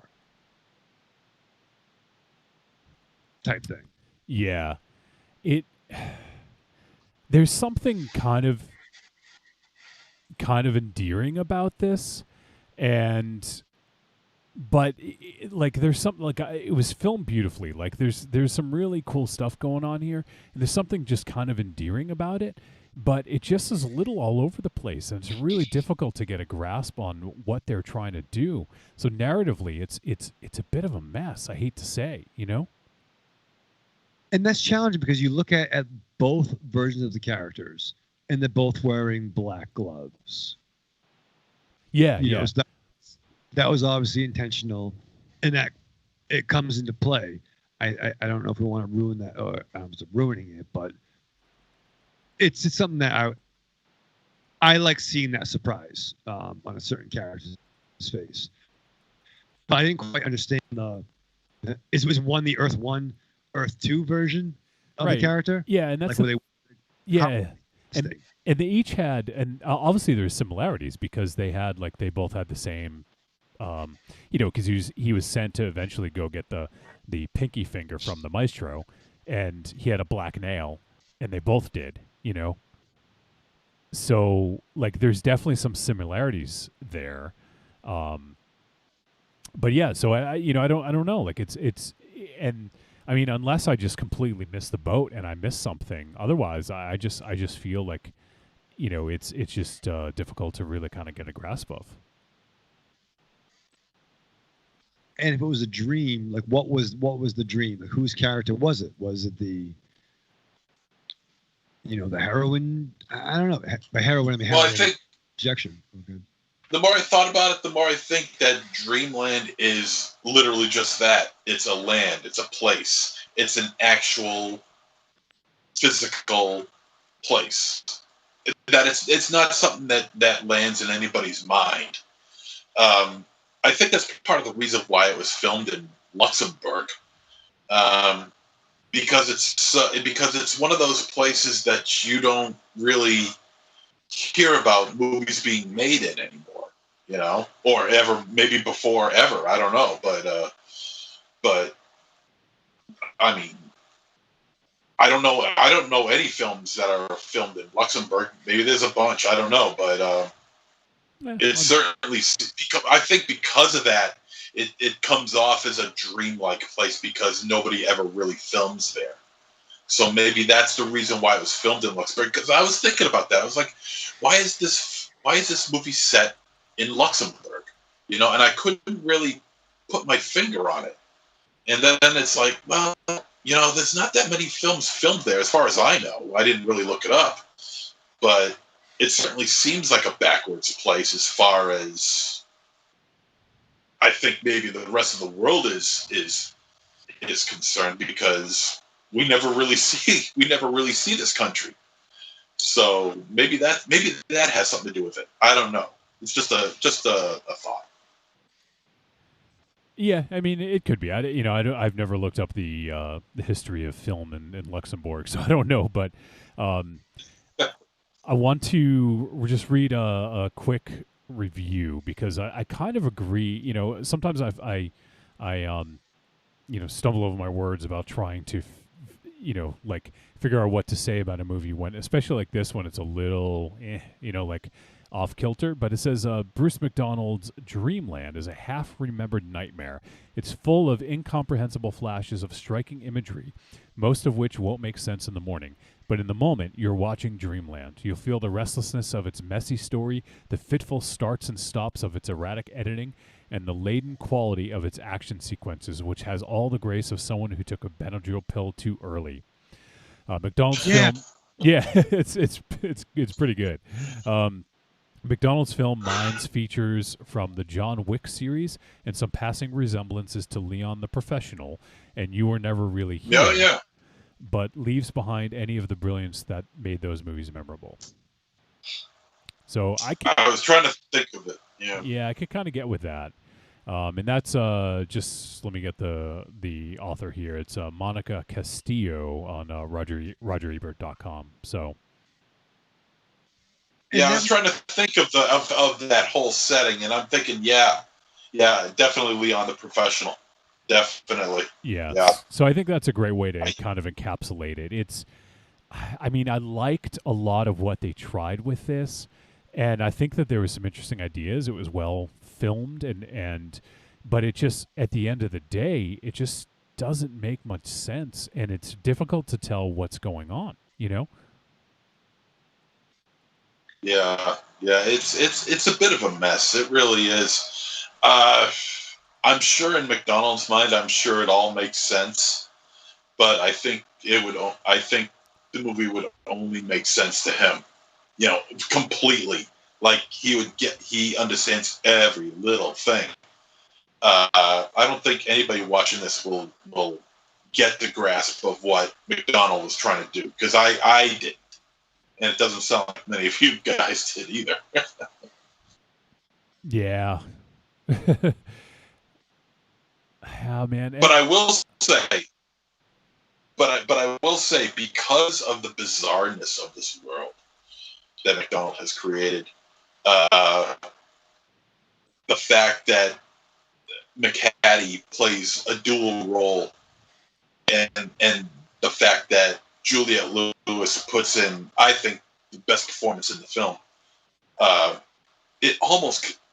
With her erratic nature and her performance and just so over the top, it almost works in that regard. Yep. Yeah, because it is definitely over the top. Like, a lot of the characters are really over the top. And I wouldn't be surprised if this is, was hatched from somebody's nightmare, like literally, or dream, whatever you want to call it. Like, I would not be surprised, because it does play out that way. Like, it is, the subconscious working, So, I think. Just like the movie Hausu. Yeah. Excuse me, but just like the movie Hausu, Nobuhiko Obayashi's film from 1977 that I've been trying to push you guys to watch. That movie is taken from a dream, literally. It's taken from a series of dreams that the director's daughter had.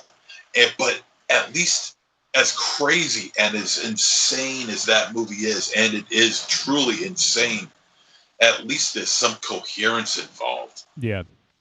This, not so much. Not so much. It's really a shame. Corny says the vampire reminded me of Billy Corgan. That's fair. An exaggerated Billy Corgan, maybe, yeah. See, I love the vampire, dude. I totally got it. Like I just I was all vampire.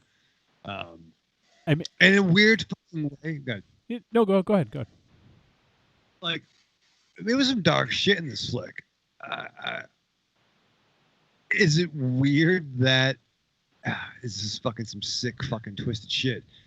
A vampire would take a child bride because he would maximize his years with her from the vampire perspective. Yeah. I mean, that's fucking wrong. Like, well, I think the idea of, I think the very idea of marrying a 14-year-old for any reason would be considered wrong. She was fucking younger than that. It was inappropriate. That's a fucking asshole vampire. Yeah, and it was fucking weird. Just, I mean, and though he played it well, like even like the little thing, like he would do that thing where like he would like what was he like smelling or like doing the, you know, like. Yeah, that thing with the tongue. He was doing something with his tongue that was really weird. Yeah, I mean, almost serpent. What's that, Raymond? Like, oh, she's alive. Yeah. It's so. I mean, there was some. Rollins is like, no, she's dead. There was some good moments, and the other one I really liked was the big fucking shootout at the wedding. I thought that scene was actually pretty fucking cool. Kind of like almost saved it for me. I'm like, holy shit, this is pretty badass. When like basically because they said earlier, everyone gets guns or whatever. Everyone can have guns, and then there's this big fucking shootout. Everyone at the wedding basically pulls out a gun and like is a big standoff, and that takes Reservoir Dogs to another level, right? When you get like 30, 40, 50 guests all pointing guns at each other. No, kind of. Yeah. So the denouement is you have this wedding of a fucking vampire and a fucking child. It's fucking absurd, right? Don't do that. That's not how you should do things. But all the guest lists are like the fucking, it's like Gaddafi. It's like Cobra Commando. All of these horrible fucking people. Like there was a Nazi table with a German Shepherd, which fucking somehow that was funny to me. Yeah. In a weird way, the guy's in full like fucking Luftwaffe gear. He's a big German Shepherd at the table. Yeah. And some of the characters were good. Like I actually like the was it the pawn shop guy and his wife? Like I like their interactions, especially when the maestro went in to basically get his trumpet back. Like I thought that was kind of fucking hilarious. With the wife is like, kill him, like I'll let you take your trumpet if you kill my husband. And he's like, well, I guess I deserve it. Like it just was like this really kind of interesting back and forth between them, That was so bizarre. It ended in a way that I did not expect. And not in a good way.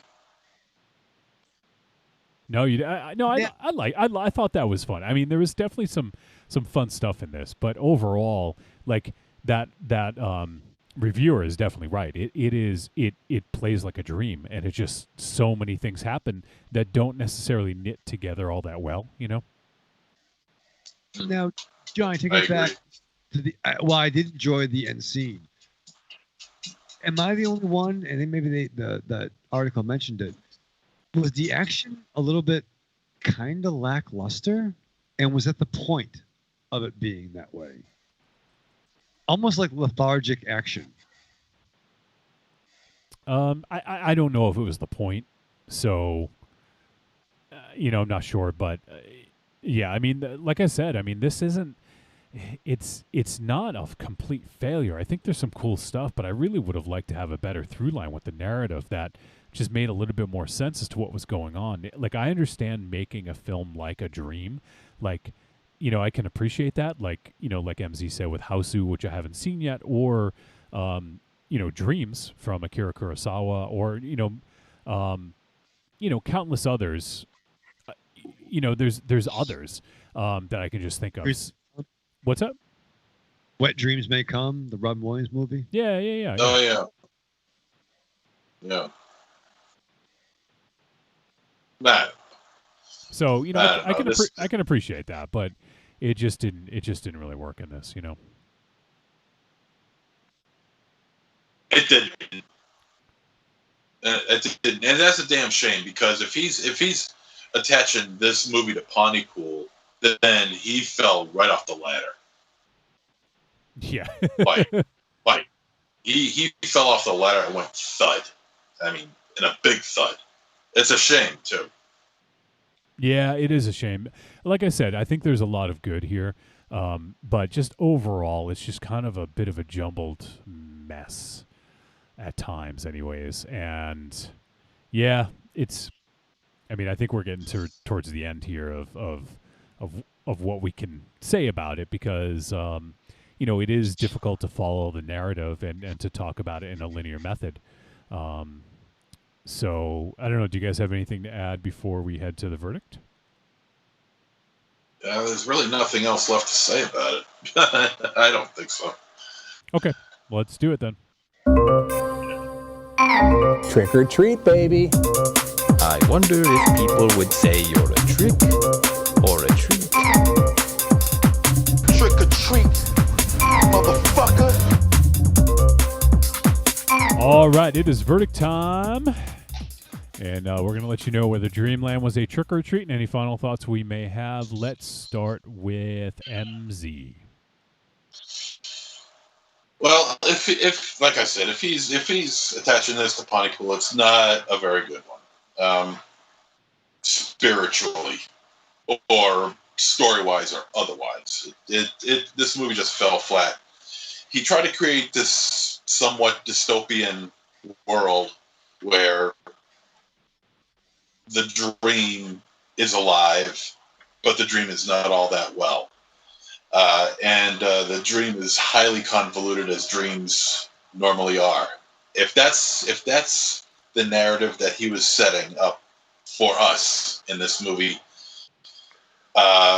he succeeded in that, but only in the worst possible way, because as we have dreams, they go all over the place. That's what this one did. It was everywhere, and it was hard to keep track of what was going on. The narrative was everywhere. It was like trying to cover 5 or 6 different things at one time. It was very, very difficult to keep track of. People who are shot, people who are not shot, people who are where they're supposed to be, then they're somewhere else. People who are injured, but now they're fine. All of a sudden, there's got to be some cohesiveness to the narrative, and there just wasn't here. Yep. If there was more cohesiveness to the narrative, this might have been a good movie. So it goes, it does not. So therefore, this is a trick. All right. How about Aries? Yeah. God damn. There is little to nothing good about this movie. Oh my God. Oh yeah. Release the Kraken. Oh, no, there's no fucking Kraken, because this movie doesn't even fucking deserve that. There's fucking this, between the mumbling of the main actor, I forget his name, doesn't matter what role he was playing, he just fucking mumbled his way through it. The atrocious acting of Rollins and Juliette Lewis, like trying to be over the top comedic and failing miserably. Like the comedic aspect of this movie, I felt lied on them, and they didn't even drop the ball. They didn't even fucking look for the ball. Like it was pathetic. And the rules of this world were not established. They were all over the place, as MZ said. And the world was so small with the repeated interaction with the same characters. It just was established as a small little bubble and didn't go outside of that. Like it was like one little neighborhood in what should have been a big city. So there was just this. Don't even watch the trailer to this movie. Absolute trick. All right, Raven Shadow. Wow. And forgive me, what was the main actor's name? Stephen McHattie. Stephen McHattie. See, I was really riveted by this dude. I like him. I like him a lot.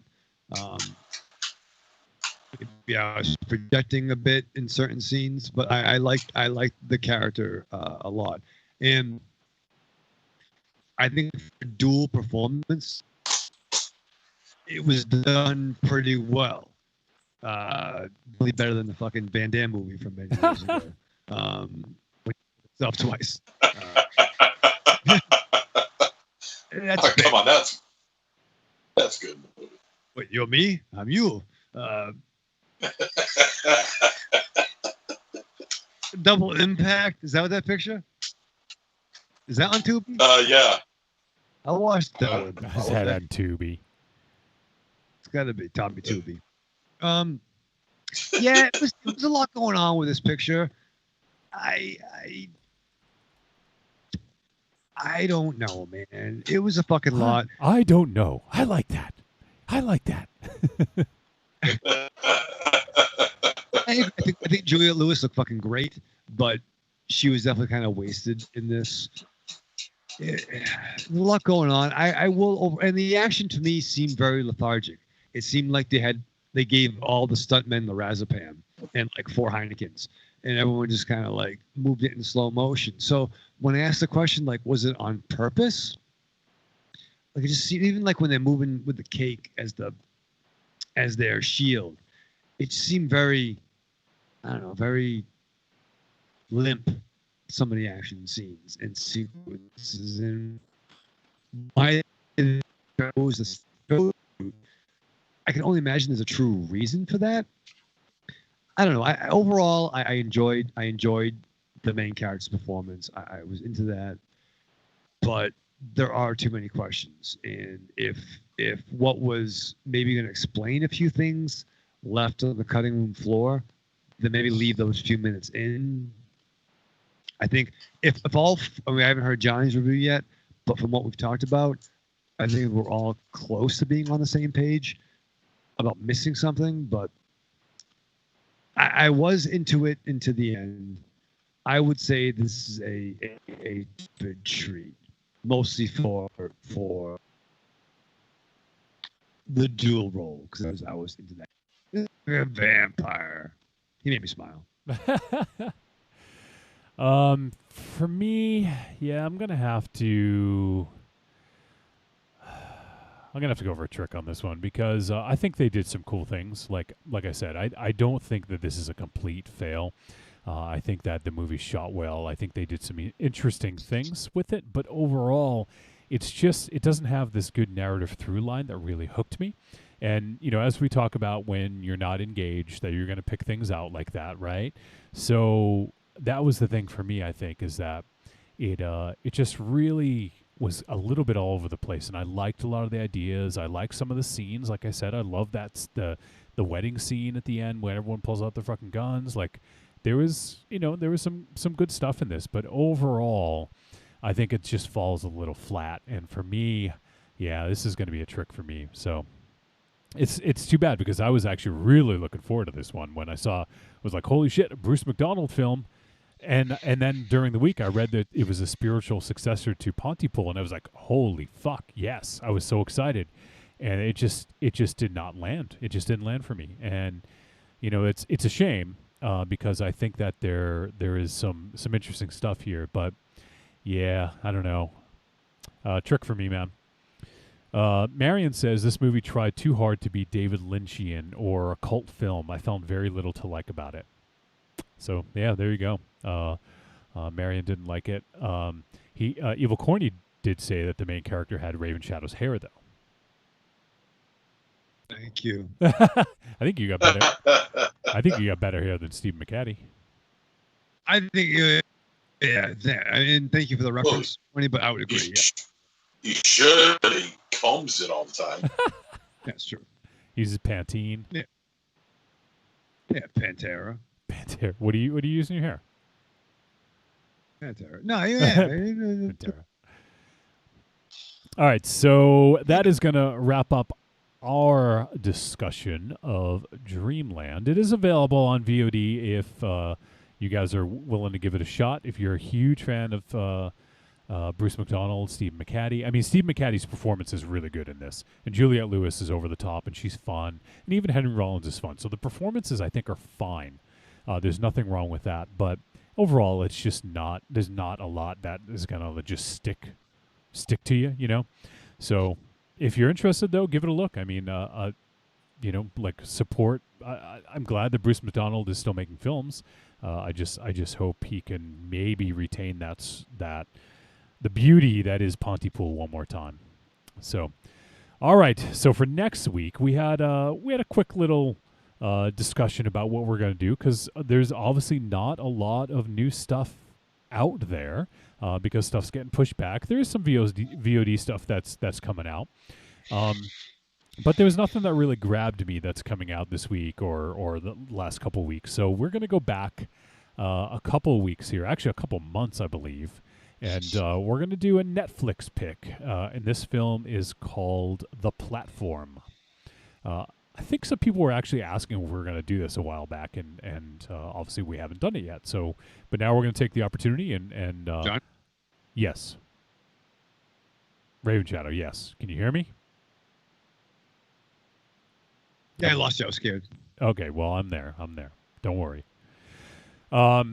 So next week we're going to do The Platform, which is on Netflix. So if you guys have Netflix, give it a look. Synopsis: a vertical prison with 1 cell per level, 2 people per cell, one only food platform, and 2 minutes per day to feed them from up to down. An endless nightmare trapped in the hole. So that is The Platform. It is available on Netflix. So if you guys want to check it out, give it a look, and we'll be talking about that next week. So, you guys looking forward to The Platform? Yeah. I look forward to whatever we review. Except The Invisible Man. Yeah. And do you just Don't need to review that. You just have no interest in that? Oh no. I mean, I do have an input. Like, it got a wide release. No need to talk about it on this show.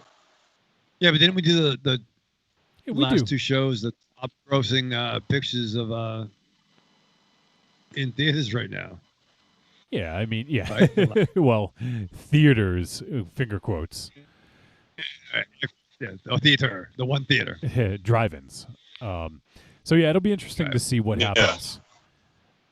Because there's obviously a lot of films are getting pushed back. So it'll be interesting to see what happens with the rest of the year. But there'll be stuff coming out on VOD, so I don't think we'll have any shortage, but it just may be I don't know, may not be as good as years past because of that. But yeah, I mean, we like to hang on VOD. Occasionally we'll add in theatrical film, usually after its theatrical run. But we typically don't do the big budget ones all that often, unless it's something that we really want to talk about. So, so next week we're going to do The Platform, and we got a couple voice messages. I actually didn't get them because I didn't get them set up yet because we just got them within the last little bit here. But let me quickly get one ready, and then we'll start playing some of those. What was MZ? Just while I'm getting these ready, I know Joe Bob. Did he have the season? Was it the season finale this past week, or was that the week prior? Yeah, no. This past Friday was the season finale. And what did he do? Oh, Jesus! Now you're gonna ask me that. Oh, let me see. What the hell was it? The hell was it? Why don't I remember this shit? Wasn't it? Was it Hogzilla? So it was no. It was Hellraiser 2, and something else. Oh, that's right. Yeah, Hellraiser 2, and damn it, you have memory's blanking. No, I'm having off. Who was the fucking best? Who was the best boy on Cannibal Holocaust? You can tell me that. You can't remember the fucking movie you saw last week, though. I don't remember that. was shit. What the hell was it? I don't even remember. Son of a bitch. I'm awful. I am awful tonight. My mind is just gone. It's not just tonight. No, it was. Well, no, it was Hellraiser 2. Yeah, Hellraiser 2. And I don't remember. Don't even try. I just don't even remember. I don't remember. Oh my God. Who were the guests? The guests were from Hellraiser, right? It was Doug Bradley. Yeah. It was Doug Bradley and Ashley Lawrence. They were in. Let me check. Hold on. I'll find out. Just give me a moment. But they had on Ashley Lawrence and Doug Bradley, and they were fun. And Ashley Lawrence dropped some knowledge that she was in one of the Geico commercials. Believe it or not. Oh, really? She was in one of the Geico commercials, and where she was getting married to the Geico gecko. What the fuck? Yeah, it's online. You can find it on YouTube. It's out there. Hold on, I'll find it. How exactly are you looking this up as you're just talking away right now? I'm looking at it on my TV. Hell Comes to Frogtown. Oh yeah, that's what it was. Okay. He's getting yelled at again. He's getting yelled at. I know. Are you getting yelled at? Hold on. Yes, I am getting yelled at. Hold on. He wasn't even being that loud today. No. Beefy is sick. Oh my God! I gotta mute. This is embarrassing. I wish I could mute him. That's embarrassing to get fucking yelled at. Jesus Christ! It's fucking 10:27.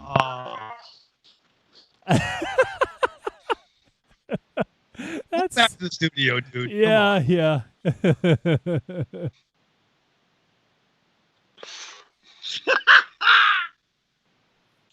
Oh my God. So let me play some voice messages. How about that? Maybe I'll put them on fucking mute so we can get yelled at. All right, so we heard from a couple people we haven't heard from in a while. I'm looking forward to this. First up, we're going to hear from Carlitos. Hey, Trick or Treat Radio's Carlitos. How you guys doing? I just wanted to... hold on, guys. Hold on. Just give me a sec. Hey, Mateo. Hey, you need to turn it down. I'm trying to call Trick or Treat Radio, okay? Shh. All right, keep it down. I thought that was MC for a second. Thank you. All right. Okay. All right. Thank you. All right. Oh, sorry about that. I had to yell at my son for being so noisy, man. Timing. It's kind of late right now. Anyway, how you guys doing? Just wanted to call and say hi. You know, I've been really behind your show right now. A lot of had some COVID-19 life-changing experiences this past weeks. Resulted in a new job, but the good news is this new job will allow me to listen to podcasts a lot easier. Yeah. So I'll be able to catch up real quick. But anyway, that's it. The only movie I saw you guys reviewed recently was Blood Machines, which is really cool. I really liked it. I saw the video too and really liked that, and went ahead and watched the quick watch that was Blood Machines. So, I was gonna watch Becky before this episode, but I just forgot. But anyway, that's it, guys. You guys have a good rest of the night, and I'll be able to pick this show up Sunday, not Fridays anymore. But anyway, that's all good. Anyway, you guys have a good night. Talk to you later. Bye. That was the timing on that. Holy fuck, that was awesome. I'm glad I played that one first. Yeah, yes. Wow, Carlitos, you don't understand the timing of that. He's going to have fun with that on Sunday. Miss you, brother. Oh, my God. Oh, my fucking God. Yeah, I miss you too, man. It's always good to hear from you, and I'm glad things worked out, and you got a new gig, and you can listen to podcasts again, man. I hope everything works out for you, bud. So, all right. Next up, let's hear from Arkham Josh. Hey, Trick or Treat Radio guys, it's Arkham Josh here. Just calling in. I got my thoughts on this week's film, plus a couple of little leftover tidbits from last week. First off, I forgot to wish MZ and Johnny a nice happy birthday. So happy birthday, guys. Thanks, Sorry, I forgot that. Don't worry. Also, there was another observation that I had about Becky that I had meant to make, and I thought you guys were going to make. I actually really specifically thought that this was something that MZ would have brought up, because I know he knows the film I'm going to reference. But I definitely got the Home Alone vibe, but I personally kind of thought it was a weird kind of like mix of like Home Alone meets Fight for Your Life light. If you guys haven't seen it, check it out. It's not for everyone, but I'm pretty sure that MZ loves Fight for Your Life, so he'll know what I'm talking about. All right, on to this week's film, Dreamland. I haven't seen a lot of Bruce McDonald's films, but I really do like Pontypool. I remember digging Hellions when you guys reviewed that. So when you mentioned this, I was excited. And the cast, that was just kind of the icing on the cake. So checked it out, and I definitely liked it. I kind of feel like it's the film that maybe could benefit from maybe a theatrical viewing or a second viewing. Because I feel like there was just something about it that it just didn't fully grab me. I really enjoyed it. I liked the look. I thought the story was interesting. The actors were great. I'm just not quite sure what it was. I don't know. But overall, I'm going to say it's a treat. And I'll say it's a recommend, even though it didn't 100% get me. I think with a repeat viewing it would. So I'm going to say that Dreamland is a treat and a recommend. Some fantastic performances in there. It's pretty hilarious at the same time. And also, Stephen McCanny in the dual part was very impressive as well. They definitely pulled off some good stuff presumably using CGI to match up shots and things, but it didn't look it. It looked pretty organic. So Dreamland, treat, and a recommend. Hope everything's going well for you guys. I don't know. Things are slowly rolling out in our parts of the world. So hopefully not too soon till we can actually kind of see each other at some point. Miss hanging out with you guys. All right, you guys have a good one. Talk to you soon. Bye. All right, Josh. Thanks, buddy. Always good to hear from you. And he called out some. What do you think about that MZ Fight for Your Life? Was that a good pull? Or did you miss it? I don't know. Yeah, it is. No. I kind of caught a little bit of that. He was talking about Becky and how he thought that was similar. Yeah. Yeah. No. I can now that you mentioned it, I kind of can see it a little bit, a little drop here and there, but a good movie, very racially motivated movie as well. It's a rough watch for those who aren't aware of this film. It's a very racially motivated film. It's one of those kind of movies that just can't be remade today. It just can't. And it stars Jesus, what's his name? Sanderson, I think his name's Larry Sanderson. No, not Larry Sanderson. Bernie Sanders. No. Sanderson. Larry, Darryl, and Daryl. Deadwood. Necktie. Is he having a seizure or a stroke? What is going on? I am. I don't know what the hell's wrong with me today. Jeez. Do you need help? Are you safe? How many fingers am I holding up? Fingers? Blink twice, you're in danger. Yeah, exactly. Blink twice next time you're in danger, MZ.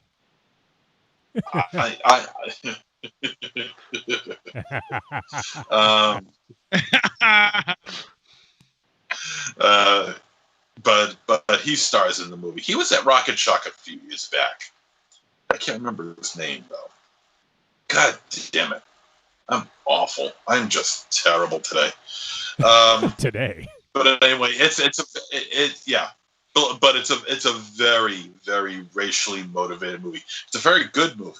Very odd editing style involved in that one too. But I could see where he's coming from with that. Yeah. All right, we got one more voice. William Sanderson. That's his name. William Sanderson. There you go. Finally.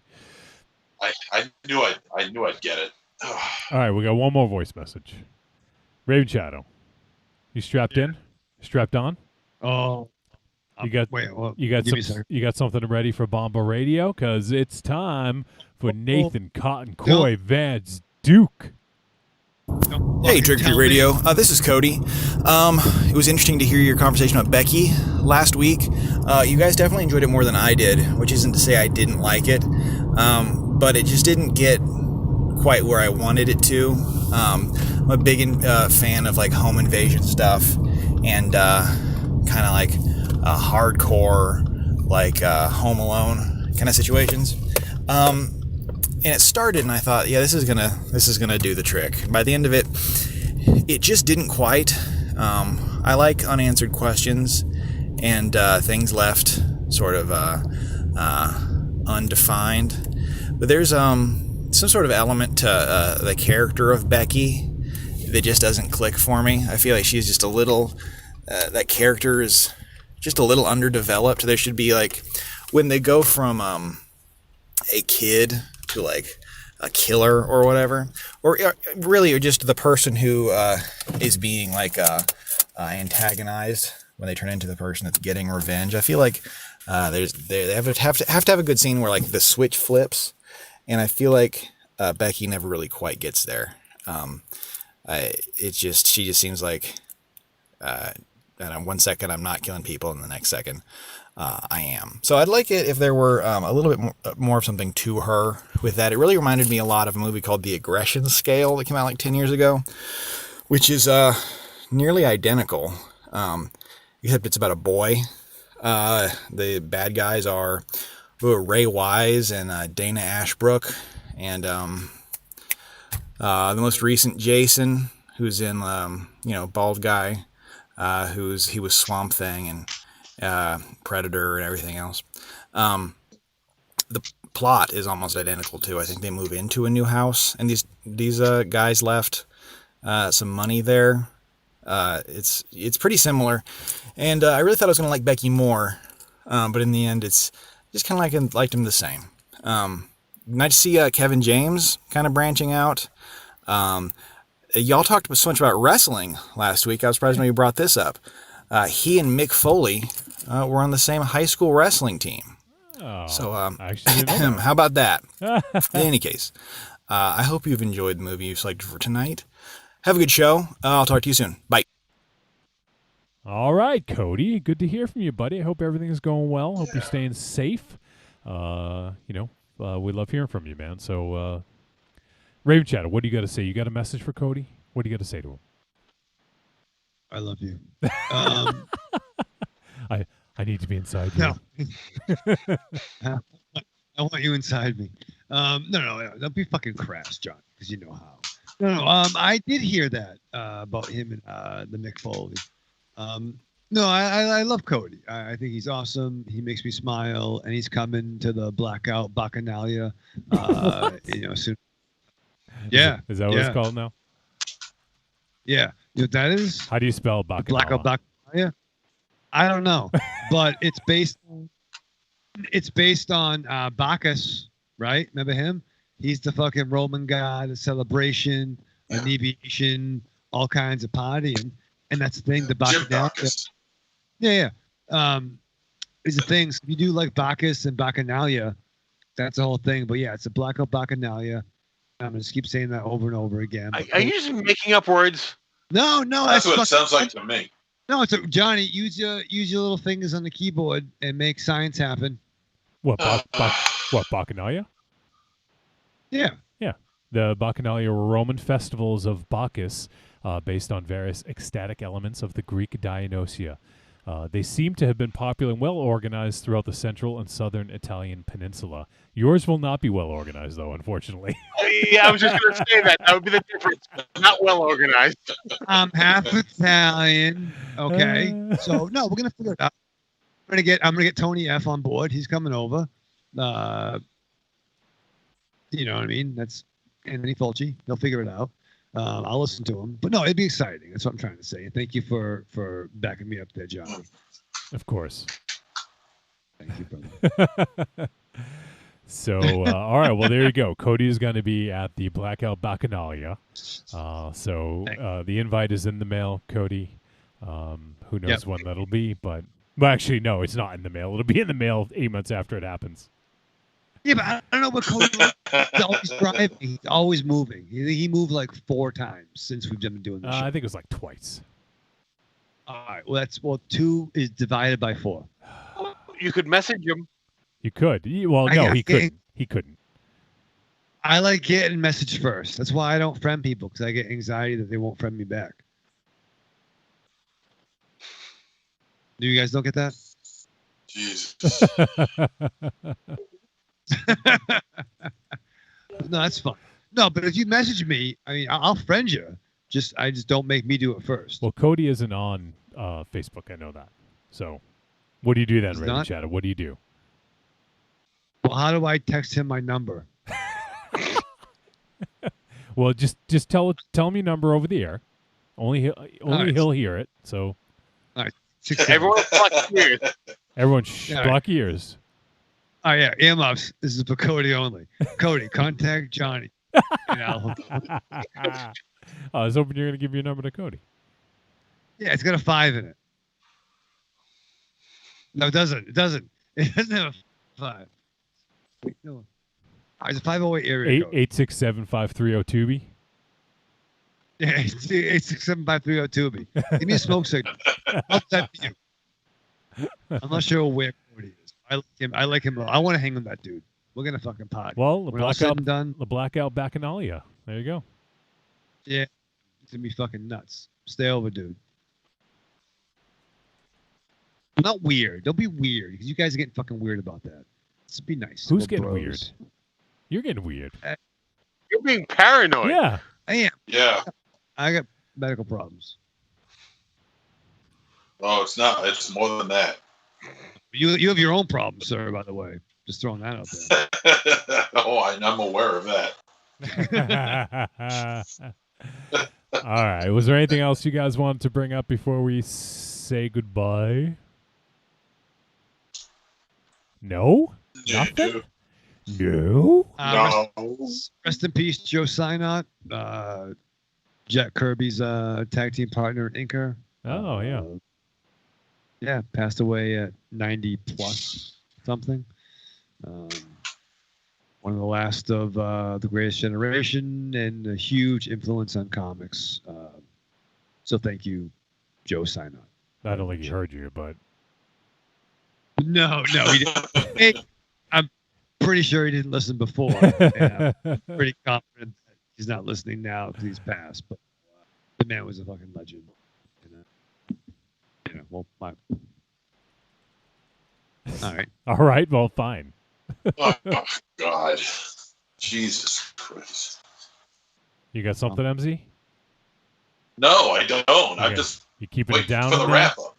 You should broadcast from your car next week. It has nothing to do with that.